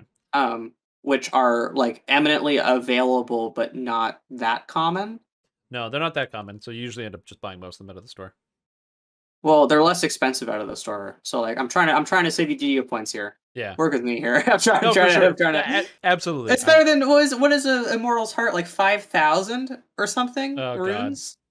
Like It's like I it's think the we got a cost was long. taken down a little bit, but I think I halved it and it's still egregious. it's still yeah, that's the reason why people go like, "Oh, but like you can get like a 4-piece green steel set. It's the best." I'm like, "Yeah, I can also slam my face into concrete. It's It's pretty like good, like I I'll go get my so winter set and I'll be happy with it." I remember hearing this about a different game, but I've always felt it was a very evocative thing. And I don't really think this applies to anything in DDO, Hmm. but I think it's just a funny thing to say. It was like people saying like, "Yeah, don't worry, this gets good about 20 hours in." And be like, "Yeah, I could put my hand on a stove for 20 hours and I'd probably stop feeling the pain too." Yeah, Like, exactly. Yeah. it's not a good thing Yeah, to say whenever like, somebody "Oh, recommends you a TV show and you watch 2 episodes, you're like, "Oh," and they're like, "No, no, by the second season it's great." I'm sure a lot of things are great in the second season, but Yeah. there's a lot of things out there. Is kind of the Yeah, like you everyone's can pick competing and for my time, choose. yeah. But Hmm, yeah, that's kind of the that's the, the cool. long and short of itemization so far. There's going to be new augments from the quests and new augments from the raids, and I don't mean like the dino augments. I mean like augments. Yeah, stuff like how Um, we got the greater rage augment or whatever, or like yeah, just cool stuff. I'm yeah. trying a slightly different method of distribution for these, rather than treating them like quest loot in which they drop from specified locations in the end chest. Hmm. They're going to have a global chance to drop across the entire content pack. Oh, that's kind of neat. So it's going to be really rare to get one, but you can get them from any chest. So it's hopefully going to average out to be about the same, Yeah, you just gotta go know. farm it out. Yeah, but I think this method is better because it's like you don't have to get the same end chest. You know what I Yeah. mean? Like you could find them anywhere. Um, Yeah, I kind of like that. It gives people an incentive to run optionals. It's one of the reasons why I don't mind running optionals and stuff like the gatekeeper chain, because then you can yeah, get an artifact from any chest, which is not too bad. yeah. Um, I think artifacts were the first time we tried to experiment with stuff like that, and I really want to keep that going because it's like it feels important to reward players for everything that they do, not yep. just finishing dungeons. Yeah. Um, I so and that brings me to the next thing, things that can drop anywhere. So there's a ton of ingredients it looks like in this expansion. There's going to be tons of different things. Um, is there going to be like a nebula fragment sort of equivalent where there's something super rare and it goes in a secret puzzle and oh, you can tell me that's a the details? secret. I can't talk about Yeah, secrets. no, no, That's we a can talk secret. about secrets here. It's a very No, no, no, calming. no, It's a no, it's a welcoming place. Everyone's in no. on it. I uh if I tell you that there is a secret or there isn't a secret, then that would reveal something about that secret. Oh, I These gotcha. Yeah, Gonna but have to there put them could be, down. there could not be. Who knows? There's definitely some lessons learned about how the nebula fragment shook out.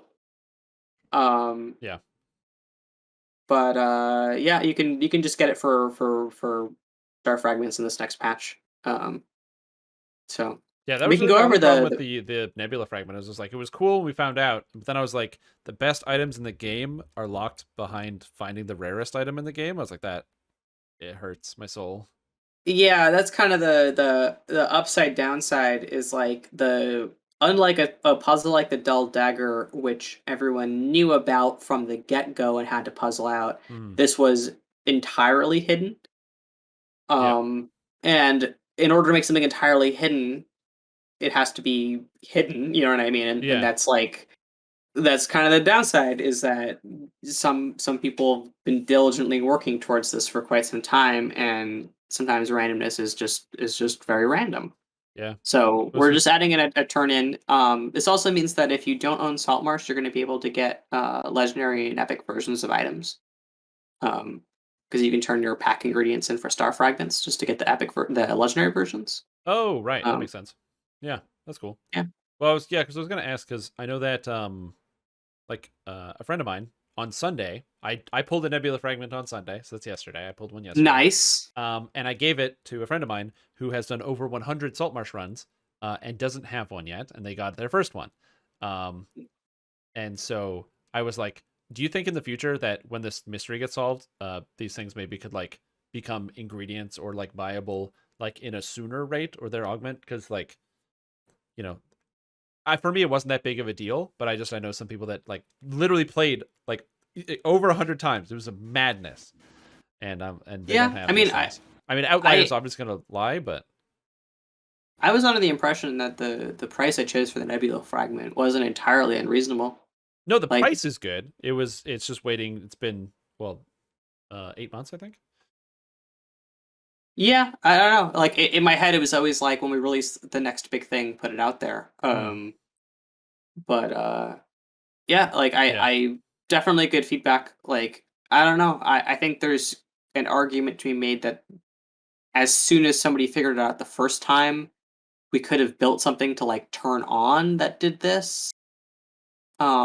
But Yeah, like because once the those cat's kinds out of of the bag, it's because the perfected artifacts are so cool, and some of them have unique effects.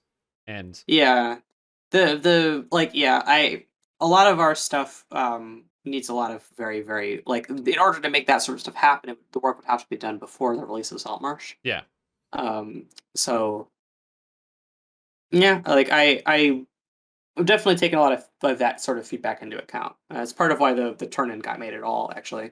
Um, well, yeah, because it's there's the Jits Tekka, which has like all unique effects, which is so cool. It's so awesome. And then I'll chat with people about like, oh man, I can't wait till I get my Nebula fragment someday. And for a lot of people, that's now 8 months later. Um, So I don't know. I think that having really cool rare items in the game is awesome, and I'm excited for the secret or not secret that exists in Isle of Dread. I thought the Dull Dagger was like a great implementation of that because it's a secret until everyone figures it out, and then it's just a problem of solving the different pieces, the disparate equations, if it were. But yeah, I think there's definitely pros and cons with how those secrets have shook out so far. It's a tough design paradigm. yeah, Like building something for the treasure hunters, um, and it's definitely something that I'm really grateful that I get the chance to iterate on. oh yeah. Like, Like don't get me wrong, I love the perfected artifacts. It was and also the challenge was really cool, having to find little shrines and stuff. It was great. yeah, So, I trying to think of my any favorite judgments right part now. was putting that one under the lava in Spinner Shadows. Hmm. Um, that was my favorite one to hide. Uh, But Yeah. yeah, overall, I'm looking forward to it. Is there anything I missed in some of the systems work for Isle of Dread that we didn't talk about yet, or something that you were Um. burning to talk about? Because we talked about the legendary levels, the experience, and all that stuff. Uh. I would love to talk about some of the cool UI work that I've been doing. Oh, Because that's something please, let's I've talk been about it. really happy with. Yeah, There was some that was in the patch notes. yeah. There was Um. the I have the patch notes here. There was the UI work with UI changes. The shared crafting stores now update their names and descriptions automatically, which I love. You get a great patch note, and they should be changed in the game update. I think it's awesome. I love that. Um, Yeah, that one was a real tough customer. Like it all came down to a bad cast, if you can believe it. Like the it was like an actual algorithmic error. And yeah, like it's one of those things where it's a one line fix that shouldn't have changed anything, and yet it just fixed the problem. hmm. Um, yeah, super weird. But I'm just happy that got done, mostly because I think some players were under the impression that we like there's a separate place for us to put text for that area. Hmm. Like you forgot to update the shared bank version of something, but like there Oh, isn't a right. shared bank version. That's just pulling ghost data out of nowhere. Um, Yeah. so yeah, I'm happy about that one. Um, I speaking of shared crafting storage, something I am curious about. I know that because we're getting new ingredients with this one. There's going to be like claws and teeth and bones and all what other type of bones for the new dinosaur bone crafting system. yeah. Um, do you know if it's at all possible in the future as like a future change to be able to sort the shared crafting storage by like content pack somehow for the different areas that Um, they come from? Because maybe we I would have to retrofit the actual things. Yeah, for mine has 1,500 things in it, so I don't know what's in it. And a friend of mine, asked me for some Sharn ingredients, and so I was like, I don't even know what they're called or how to find them. So I went on Actuate. Google, and That's then all I got. I went on Google and I typed in each ingredient, and it turns out I have like 900 of each, but because they don't organize, they're all in different pages. So there's like actuators, and then in the next page there's some more actuators, the next page is some more. Um, Mhm. so I don't know if there's a way to like be able to sort it by each expansion so you know where things are coming from and you could be like, oh, I have this many of this thing or whatever. That would be cool. If I it's a think way to that's a list them really out. good idea. Um, like I building searches for trying to get too weird about it. Building searches for things like items is tricky because um I think those sorts of things have to be indexed as they enter Mm. unless you build some secret sauce to make that not happen. Um like I believe the sorting for the original for the shared bank didn't work for the Yeah, you had first pass unless to you take could out put the everything and put it back in. yeah, no, that was fixed later on. That was Yeah. actually changed. Um, but like, I don't know. It would be really cool to get that done. Hmm. I think that's a really good idea and a good suggestion. I just don't know how difficult that would be. I have no idea how difficult that is. I assume you just kind of like do one of these and just kind of code it up and then hit the enter key. Mhm, And then it's mhm. done. Yeah, you can right click and hit like make search bar, and then like it just does a little loading. Yeah, just And add search bar. Yeah, 100%. yeah, Just, okay, Google, add search bar. Done. Thumbs up. Just get the AI to do it. yeah, Yeah, other UI stuff. You change the item bind status into one line. Nice clean. And the base damage rating improvement, which immediately confused me. yeah. Because I remember you were watching, I was streaming, and I'm like, but it makes sense now. It's actually much easier to understand. Yeah, it's like we showed dice estimations and like I don't think players used those and like it's just there's too many numbers in a small space. It's hard to Mm. judge like what you're actually looking at. Um and then making your stats apply into the base damage rating. I don't actually know if that was a good idea. Like Well, I don't know it's if that not a was a bad good call. idea. It's the only issue I would say that's missing is if you could put all of the stats, so not just like your base stats, but if you could peel in the deadly and other things that you have, basically the number that's in the inventory sheet. Yeah, however the inventory sheet does it is a good call because I know for a fact Because the that's inventory to my sheet is knowledge absolutely accurate. correct. Yeah, it's completely right. Yeah. Or even I if think instead of the base damage rating there, you moved it into the inventory sheet instead, because it already has the math there. I don't know. Oh, so like okay, because there's like a side place where it shows like you're blocking AC. Yeah, which I And I don't think and nobody uses. do we even have? Does that okay? It's like +2 or something. I don't even know if blocking AC even doesn't it because blocking works. It's very effective, but I don't it's +2 I armor think class. it's I don't think it needs a whole category. I don't think yeah, that's kind of where I'm at is that like we should pick and choose Yeah, which are important. There's probably room for base damage somewhere in there. yeah. I think you're that's a good idea. Because like you know how in Diablo 3, there's like it gives you an estimated damage number or whatever that you have based on the items that you have. Imagine if there would be literally a thing that's just like your base damage rating and it takes into all these factors and it just puts it there. If that should go anywhere, it should go in the plus tab underneath effective HP. Probably. You know, because then it's like estimated damage and estimated HP, and then Yeah. it's like raw extrapolated values. It is nice to just throw it into the like the base damage rating of like the weapon calculation. It would be nice to throw it in there. Because it's Yeah, super easy to compare. I'll see what I can do. The thing is that like if it's not on the item, you can't do item compare. Um, True. I mean, you could have it display in both places. that's true. So I'm pretty sure blocking AC shows up all over the place. Yeah, it shows up in the on the character sheet and also on that inventory screen. I just like it on the inventory screen because it means that you could like screenshot that and show somebody your damage and like what's your damage like. You're like boom, and you have this thing that's really organized. yeah, it would be. I like that. I feel like that UI element is also. I feel like it's very cramped. Oh yeah, There's a lot of fluff, and like if I could get the text on two lines, you'd probably be able to see the whole string. yeah. Um, yeah, there's only going to be 6 ingredients in Isle of Dread. Like it's not a lot. And all of them have fossilized in the name, unless it's a black pearl. Um, Wait, what's the black pearl? yeah, it's a black pearl. What's it for? Where do I get it?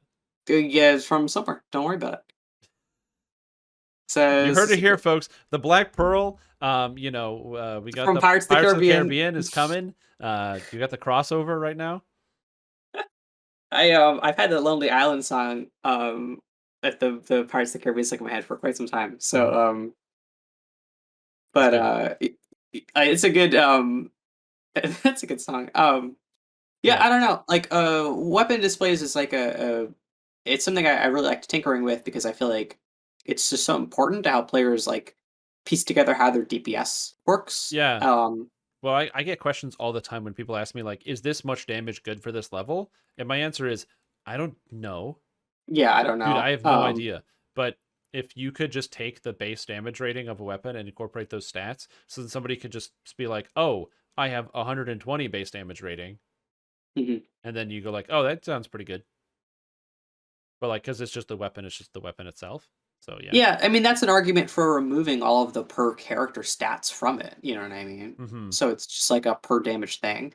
But then like the weirdness is that like weapons don't really deviate that much in the kind of stats that go into a base damage rating. Like I don't think it's a very effective tool for comparing weapons because oftentimes the bonuses that you get, one, they only work if you're equipped, and two are specifically context sensitive to the type of weapon that it is. Yeah, like, and also the type of character that you're playing, like the base damage rating of a falchion and a greatsword might seem similar because they have their critical threat range and the damage and whatever is all the same.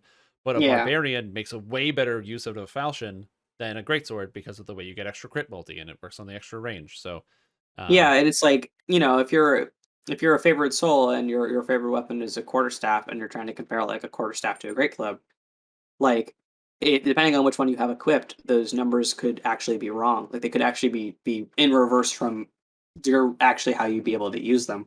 yeah. So I think that if there was no base damage rating on the weapon itself, but instead it was just in the character sheet when you had it equipped, I think that might make more sense because then it goes only off of your stats. So you just put one on and you put the other one on. Yeah, like I think there's kind of an argument for getting rid of it entirely and just making an estimated damage. Yeah. Um, I don't know. It's something to noodle on. Like the fun part about building UI work is that you can iterate in the way that building. I like, when I build a cool ability, it's kind of sucks for the players to keep changing it, patch after patch. But like when I'm moving a UI element pixel by pixel, like Yeah. it's not really ruining anybody's fun, you And know? also something like this is nice because like if people are still getting confused, then okay, that did not hit the mark. But if no one's talking about it, then you're like, okay, maybe it worked. Yeah. There's some cool stuff coming up that isn't on this list. The augment slot display, part of which you showed earlier, I'm actually really happy about. Yep. Because that's actually a really great example of when I reinvented the wheel. Mm-hmm. I built a really complicated thing where we have an enum value for each individual augment type, and I built an unwrapper for it, and I associated that with string tables, and then I built a string combiner, Mm-hmm. and I added that to the examination thing, and I was like, whew, not bad. And then turns out we actually have a string utility that does all of that automatically, and it just works. So I basically redid a gigantic amount of work for no reason, and then I erased all of my work and put the utility in instead, and it worked better.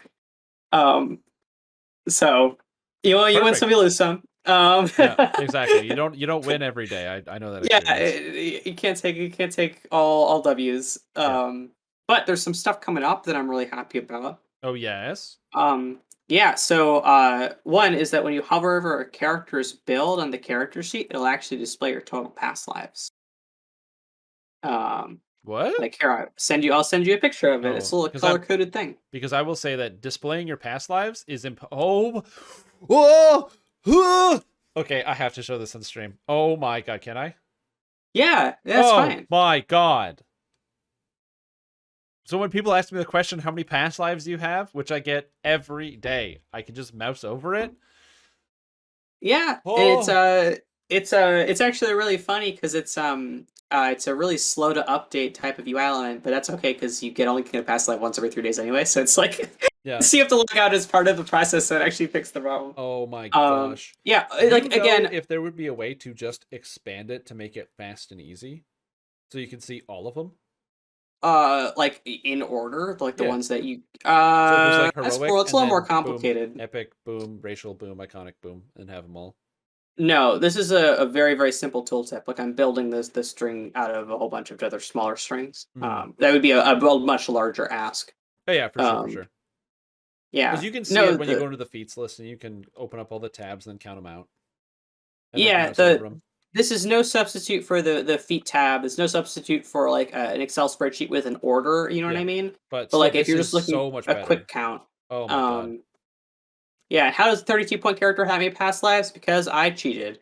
Because when Oh, you're a developer, you can simply give yourself whatever you want, and they won't stop you. yeah. I was about to say Um, also that's a great question. Could it be out of blank? Could you put a bracket that shows you out of how many? that would require me to go back and update those whenever we add new ones, and I would forget to do that, and everyone will get mad at me. Hmm. Okay. Um, I mean, probably. I'm a little worried about adding like a maximum because I feel like that might scare people. Um, Oh, true. Because then they'll be like, "Wait, there's how many?" it's like I don't want us to That's actually present past super accurate. lives. Yeah. Well, it's like Yeah, that's the whole thing about how you display your information. Like when you see a graph on TV and it looks all the same, but like the numbers are wildly different, but the graph looks like it's even. It's like just how you display the information is so important to how people take it in. That's true. Putting a maximum would terrify people. yeah. I don't want to present past lives in a way that makes players feel obligated to take them. Like I don't want to mess with that at all. Yeah. So I, Um, yeah, I agree. This is a better system. Yep. Yeah, and how this works is it just counts your feats. So like this is just it's very very simple. There's not a lot of room for fancy dealio. Like it's just doing a quick feat count. Yeah, it's great. Um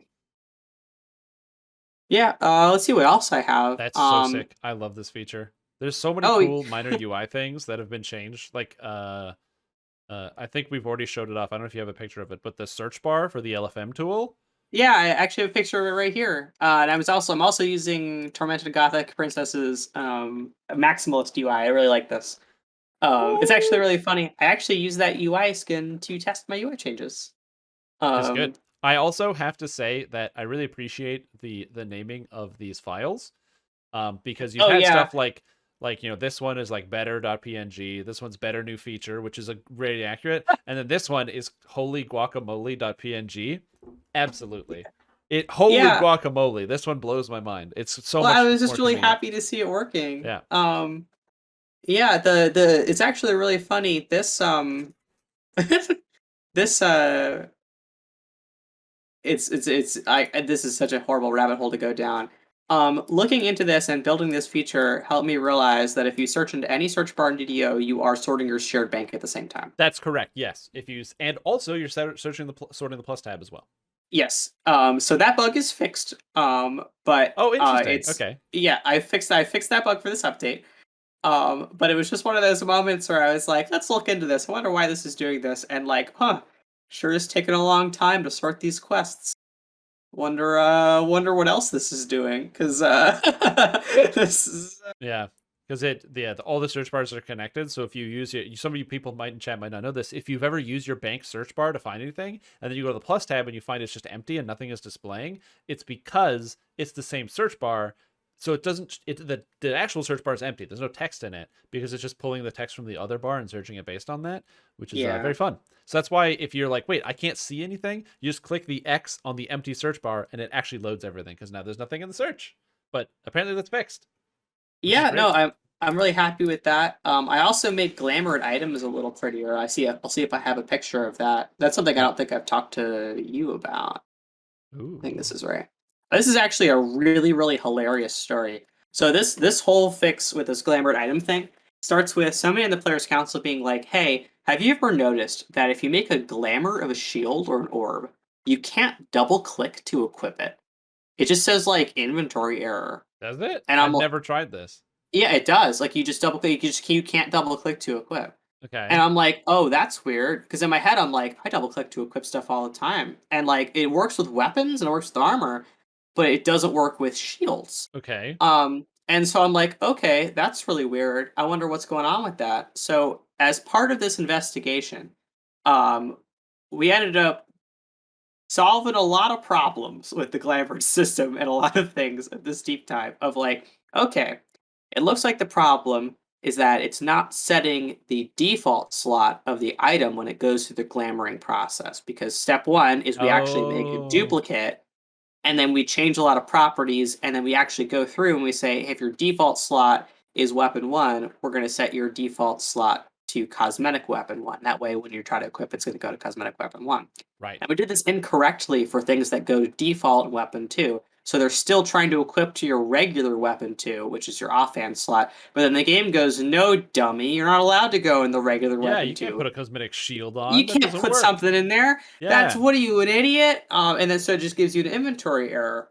Um, so I discovered this and I was like, okay, well, let's fix this. And then I'm looking at this glamour and I'm like, huh, why does every single thing I make that's glamored have caster level 0 stuck to it? Where's the caster level 0 coming from? Yeah. And as it turns out, as a part of this, the process by which we safety proof all of the properties on an item in Hmm. order to make it glamour safe does not remove those properties or set them to null or invalid. It defaults those properties, which in caster level sense sets it to 0. Right. And then the caster level display, which is a very simplistic, like hook up directly to our UI property watch kind of a thing, um, goes, oh, 0, that's a number, I'll display a caster level. Hmm. But like this shouldn't happen. Like it needs to be set to not a number. Like you know what I mean? Like it's a null versus 0 kind of a thing. Yeah, it's a fun And problem. so yeah, so I fixed that. Yep. Um, which it's just a lot of stuff kept happening, and I was like, okay, good. Hey, wait a minute. Why does weapon dice appear on weapons of cosmetic weapons if they're not glamored? That doesn't Hmm. make any sense. And so I fixed that. And then it was like, oh no, the new augment slots are showing up, and I fixed that. And so the end of the thing is like getting this offhand slot to default is like 17 unrelated miscellaneous glamour things, Yeah. you know what I mean? And the worst part is it's not even retroactive. So Really? this is shield, yeah, they're just permanently gonna be inventory errored and it sucks. Oh But no. I made it a little prettier and now glamored items on its own little line, and that way it's a little clearer as to what's going on. Hmm. Um, So if you already have so one, you still gotta equip it by hand. yeah, it's not good. I'll see if I can figure out a way to make that better. Because it's like, in theory, we should know an offhand glamored thing, and like it can't be that hard to write code that goes like, okay, let's fix that default slot. But like, Yeah. it was just really, really just a big comedy of errors of delving deeper and deeper into this, and then in the end, not even being able to fix the original bug. Yeah. Um, Oh, that's really funny.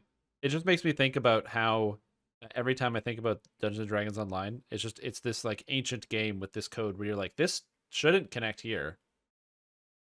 So yeah, why it's does it? it's And you have to tap it's into like really 2000 fun. engineer from 2011 who had this idea, and you're like, wait, how did they do this? Yeah, it's just really fun. It's Yeah. a fun game to tinker around with. And like what's really interesting is that a lot of the contrivances of DDO's UI are actually very strangely modern. Like if you've ever worked with Unreal or Unity, um like our parenting system is almost identical. We can inherit space and like perspective space. Like Hmm. for example, making a UI element scale with its parent by like anchoring it to corners and stuff like that. And like there's a lot of just really cool stuff together, and then you end up in a situation where it's just like, sorry, buddy, it's a caster level 0, and you can't get the caster level 0 up no matter what you do. Yeah. Oh. Uh, Another question since you were just working on the LFM panel. Um, do you see any other changes with this panel, or like because you were tinkering with it? Yeah, I was thinking about it. I was talking to people about this on Discord. Hmm. I don't think that the class sort thing Yeah, this stuff over here. is a good idea. Like, I don't think that players view classes in the wanted list sort of dealio in I've the way that they literally did. not used that in maybe 10 years. Yeah, Because it's even when like you want a the rogue, you just type in like trapper, please. Because typing in rogue, yeah. like if you put rogue on there, what about the 19 paladin, one rogue? You know? I think it works like they have to have at least one level of it, Yeah. but like that's just really silly. Like it's a very antiquated kind of tool because and like the reason it's so problematic, I would say, is because there's not really a direct relationship between a player's class and the role that they embody. Hmm. Like a bard can be a healer, but sometimes you get bards that aren't healers and they don't want to heal and they aren't equipped to heal. Yeah, And like, you say, you "Oh, we need know, a cleric," and somebody joins party cleric, and they show up and they it's just tell a you, sunbolt, well, they it's just or worse, they tell you, "Hey, sorry, I don't do any healing. I'm a battle cleric. I don't do healing." And then they're punching the monsters because they're a fist cleric because they don't use weapons either, this which is sounds a like real something thing you that did. happened to me. No, I didn't do it. It's one of the few people on my ignore list. Yeah, Uh, but like I get what I'm saying though, right? mhm. Like it's just this was originally envisioned as a sort of role selector, Yeah, but like people don't really use it like a role selector. And if we had different real estate, like if we could, spread that select dungeon out a little bit, it would probably one, it would let the longer quest names like Iron Mind's Justice for Ashko over there, yeah, and you're like, Justice for who? Justice for Six Party. Um, justice for party of six. Your table is ready. yeah, it would be cool. Like Yeah, the idea of like in my mind's eye, check boxes for like show only raids, you know what I mean? But that would like be great. Yeah. also what about more columns like dungeon, level, and then like timer if available? You Hmm. know what I mean? Yeah, to help Like people sort it out on their end.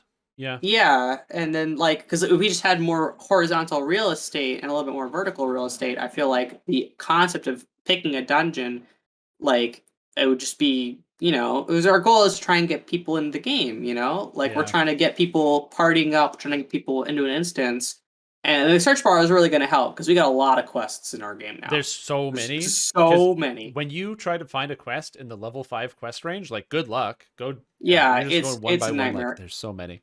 It's plausibly non-alphabetized. Hmm. Like I don't understand how it puts its rankings together. Yeah. Um, Yeah, I don't know about when it comes to this. In terms of replacing the class thing, how would you feel about just putting on instead of a class like a general idea? oh, So like a it would role like a role selection, selection. So imagine there's 12 or 15 buttons here, but instead of 15, you'd have like six. You'd have like, trap, heal, the tank, deeps, damage, crowd yeah, control, and you can just leave them all up. But then it means that, it's like, oh, we're at 5 of 6 and we just need a healer. You could just put like the healer tab up, and then anybody who thinks they can do that can just jump in. So it makes it a lot broader and easier. Because I I feel like what mean, happens now is if you want to like write in someone as a healer, you write like cleric, bard, favorite soul, druid, alchemist, I guess, artificer, I guess, and you kind of put all those up. But now you're clicking a bunch of buttons. You have to remember to do that. And then also imagine you pick like cleric, favorite soul, because that's like where your brain goes. You're an MMO player. You're like, oh yeah, cleric, they heal people, or you play D&D. But then the alchemist wants to join and do it, and somebody might not know and like decline them, even though it's like the right thing. If that makes sense. yeah, I mean, any role display is also going to have the same problems that this does. Hmm. Like the idea of players being overly choosy is like that's just something that's going to happen whether or not we supply them this sort of tool. Yeah. There are two major reasons why I would be against a distinctive role thing. Hmm. One is that I don't want to give players the impression that all roles present must be present for completion of content. That's Yeah, true. There's a lot of quests that Like, don't have traps and a whole bunch of stuff. Yeah. yeah, I don't want to set the expectation that there is the concept of a balanced party based on these categories that we're doing. Right. Like, you don't need a tank in almost all of DDO, and that's very different than how tank healer DPS that Trinity is presented in other games. And if other Hmm. people in their group are trying this game, they're like, "Oh, we've got to fit this sort of cookie cutter mold," but like in DDO, that's just not really the expectation. True. The other thing is that in DDO roles are non-exclusive. Like somebody who CCs could probably also DPS. You know what I mean? I've seen Yeah. a lot of tanks that do healing. You know what I mean? And so like the role would have to be you'd have to be able to select more than one. But then like if you're letting people self-report, like if somebody's an off healer and you really wanted a healer, then we're in the same place because you're writing real healer please into the. You know what I Yeah, mean? because right now you just type in the thing that you want. Like, so you just go like, oh, we're doing our Yeah. tens and we don't have a tank, so you just type in need a tank, please. Yeah, and like it's the same sort of interpersonal problems that kind of crop up when you have a specific desire for a player to fill like a group, you know what I mean? Yeah. And like also DDo's characters don't really fit that well into roles. A lot of people that play this game, not at like the highest levels, probably not, but a lot of people who play this game dedicatedly do not fit into really any of the roles. They pride themselves in Yeah, making characters that are very they generalistic, and just I go think on that adventures. that serves them very well. This game rewards you for being over prepared in every direction. You know what I Yeah, mean? Like if you're a DPS, you should be able to heal yourself because you never know. because you don't know who you're Why going you to be got playing with, that's and why you yeah, got wholeness of body as a monk. Like it's because coming you've got back. to use It's the wholeness of body. It's wholeness like of body. You it's know. so good. Um, Yeah. I yeah, think it depends because like I don't expect established players to want random people to fill a group for their highest level play. You know what I right. mean? Yeah. Like so in my like I guess in my mind, this right here, the dungeon finder as a concept is a tool to group people together that are probably not the best of the best. That's why they're trying to, group with people they don't know. Yeah. So I would want this tool more than anything to serve that group because I know that our established players can use their Hmm. existing channels to find other people. Yeah. I agree. I think that if you were to write specific roles in there, people would make the assumption that that is what you need for every quest, like right away, because like the game is saying it, so that clearly has to be right.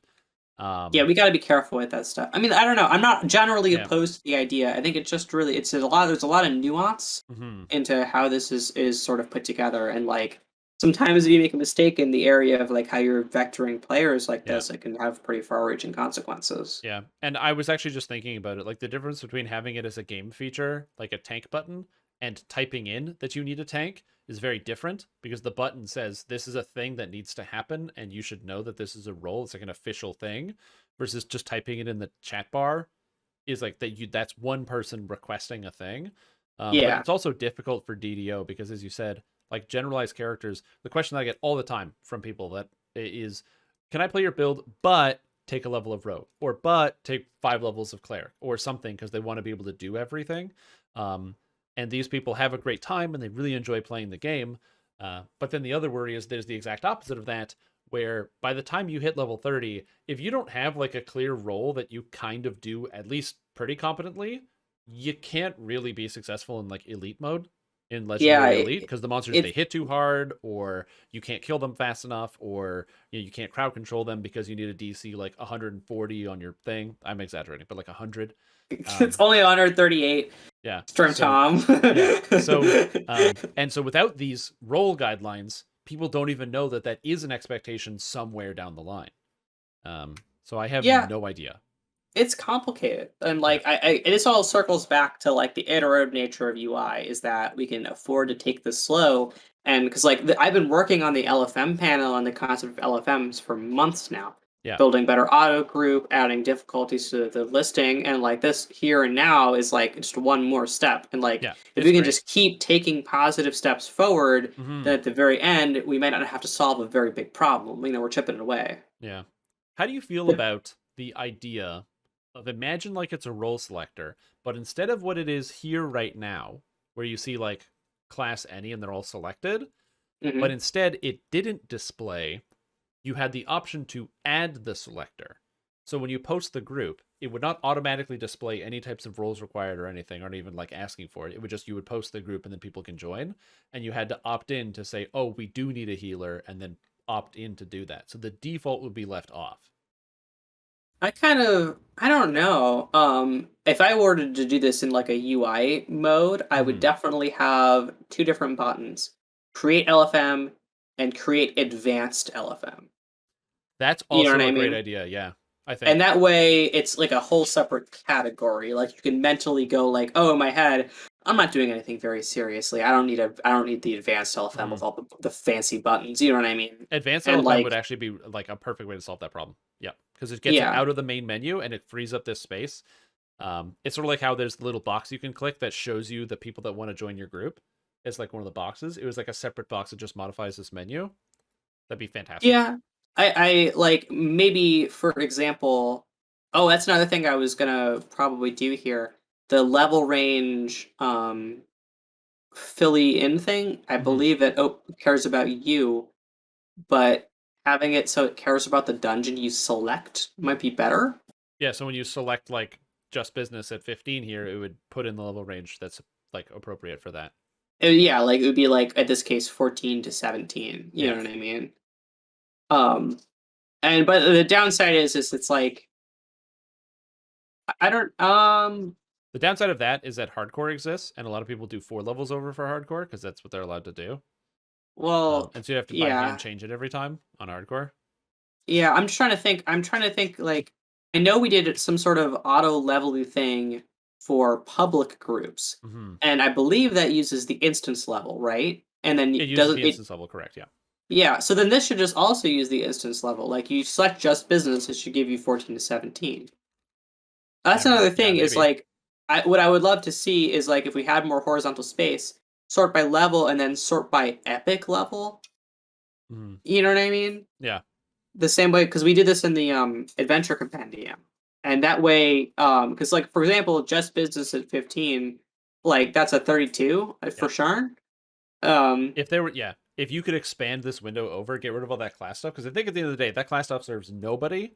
yeah, I So don't think if, yeah, nobody's dying for only yeah, warlocks, you know what I mean? Like exactly. just So write only warlocks get rid allowed, of you them. know. You don't need them. um Pitch them from the game. And there was a level and an epic level category thing, so you just sort by that. That would help out so many epic players and people who are looking for groups and stuff. Because there's been a lot of people who have started recently that I've been talking to, and they're all struggling because they have no idea when they get to epics, like where to go or what to do. And having more information is like great. oh wait a minute, we don't display content pack anywhere, do we? We don't display content pack, or no, we don't. You don't display content pack anywhere at all. I Um, it's the royal we. I'm talking. I don't know who works at on SSG anymore. I Yeah, don't know. there's people that work there. I mean, you guys work from home, so it could be anybody. You might be the only It could person be that works there. You never anybody. know. I don't know. I don't even think we have a way of archiving that data correctly. Like It does not display content pack on the let me see. was it in the adventure compendium? It also doesn't display that, which is difficult because if you sort quests by level, it doesn't show the content pack, so they're not grouped. So you see different quests at different areas. Which there. Let me see what is. All Yeah, I right, don't let's know if see. you have the I don't know if you have the content pack data, but that would be very helpful for people knowing like where to go for quests. Like at the level 5 is a great example where if you sort down the level 5, you get in no particular order Feywild quests, pirate quests, or like the Three Barrel Yeah, Cove ones. You get Delaris, you get Necro 1, and they're all over the list. So you have the favorite type for sure, but then it's like, oh, it's yeah, are we talking about um the free agents quests in the marketplace, or are we talking about the free agents quests over here? If there was like a pack that like sorted it, oh my I think god, that would be amazing. I think we could. I think we can pull that data. So a dungeon has there's two main parts of it, the Hmm. quest data. There's a story quest, which Yeah. is what's in the that's the journal tab. Hmm. And then there's the dungeon quest, which is what you're actually in, and that has like objectives and stuff like that. Oh yeah, the journal And, tab has all that stuff. like the The content yeah, pack, because the like all story, the giant yeah, hold quests it's go in there. it's sorted, but those things aren't linked together. Hmm. Like we glue them together in a way that doesn't pop up. But what is in the dungeon quest is the required billing Yeah. token. So like for example, like I'm in the dungeon quest for House of Pain, right? And Right. that requires the billing token of the content for Sharn. And what I Right. could do is I could build a way to turn that piece of data into like Masterminds of Sharn, you know what I mean? And then all Hmm. the ones with that thing show up in Masterminds of Sharn. You be able to sort alphabetically by that group. And then I would probably just let that search work. Like if you type in Sharn and the dungeon is selected or the level is selected. Actually, no, I would just let you search for all of this. Yeah. Like if you type in Sharn, it'll bring in all the Sharn quests and a Sharn welcome. Yes, all the Sharn quests and a Sharn welcome. Yeah. I don't know if there's like a way to keyword it exactly, but it makes me think I of think it's possible. This is possible. Well, step one is get rid of the class display. I'm gonna make like a yeah, big angry face in Microsoft Paint, and like yeah, there you go. yeah. It's like something I've always wanted, which is obviously an insane amount of work for multiple teams, so it'll never happen. But Hmm. is like a visualized questing thing. So when you open the LFM, it has like um instead of this like clunky menu where you like select quests, it's like pictures of all the different quest packs sorted by level range. And then you're like, oh, I'm in Three Barrel Cove. So you click like the little pirate ship that says like Three Barrel Cove on it. You know, basically like the splash Oh, image or like whatever, right? like content pack first kind of Yeah, ordering rather and than then when all you the click quests it, it together. drills down into all the quests that are in there. Again, ordered by level, and then you Hmm. click that pack and that quest, and that's how you determine the pack. So if you're like, oh, I'm going to go do the quests that are out there, you can like visually click on the button for Three Barrel Cove because you see the pirate ship, and then it drills down into the quests or whatever, and then there's like be like a little back button. That's very similar to how the quest journal organizes things. Yeah, exactly. Yeah. Um, and because it's That's a like really big ask. yeah, that's what I said. It would be like multiple teams. You need like an art person to put it together. You need entirely new UI elements to be able to do that. Yeah. But the search bar, and this is important to note, I'm not trying to underscore, the search bar is holy guacamole for sure. Yeah, I'm Right. really happy with how that. I'm really happy being able to put that together. And it also, rather than sorting on every key press, it only sorts if you press enter. Yeah. So it doesn't just like lag the heck out of you if you're just typing randomly. I will say another thing that I know some people have asked for because people are getting started. Is there a way to sort or show quests that you do own and ignore quests that you don't? Oh, in here only if you own them. Yeah, if there's like a checkbox or something, That would or probably in the be in compendium. the same sort of work. Oh, in the compendium. I actually don't know where the compendium gets its data. I have no Um, idea. I just know that I tell people, "Oh yeah, search the compendium." And they're like, "Well, half the quests I find I don't own." I walk to the guy and I'm like, "Well, that sucks." Or if it was like color coded, so if you don't own it, the quest is like red colored or something. I'll definitely think about that. And my Yeah. guess is that both of these pull from the same list. Or add a So buy button. if I figured out one, I could probably figure out the other. Um, Yeah, I have no idea. I'm just like spitballing here after still staring at holy guacamole. This thing is going to change my TRing process so much. So it's already a big upgrade. yeah, I'm really happy. I'm really happy I got to figure this out. Like it And you just fixed it the bug with the plus tab and the shared bank at the same time. yes. I that part I'm really happy about as I well. Yeah, I feel like I'm optimistic. yeah, I feel like sometimes when you go in to fix a bug, it's more like you're going through the jungle with like a machete and you're just chopping through trees. Like get out of the way. You fix this along the way. Yeah, Um, like it's just nice. It feels like we're getting DDO to a place where we're less kind of firefighting on these big bugs and more like building things that are just nice and fun to have. yeah, Like the search bar is, in some senses a necessity, but like it's also just it's a nice cool thing to have. Like yeah, it's not patching some big hole or revamping some big system. It's just something someone wanted. Um, yeah, yeah. yeah. Gosh, well, oh my gosh, it's like 9 o'clock. It's like after 9 o'clock, yeah. So we definitely went a little bit later than normal, but it's exciting to talk about UI, as weird as that is. I mean, MMOs are basically a game of UI where you're staring at menus most of the time. Yeah, nothing but menus. It's fun. Well, thank you for having me on. I'm happy to talk about. I'm happy I get to show off this cool stuff. I'm excited for the next preview of level cap stuff and more Isle of Dread. Yeah. And you don't obviously don't know when the next Lemania is, so Oh, I do know. I'm just not going to tell anybody. damn it.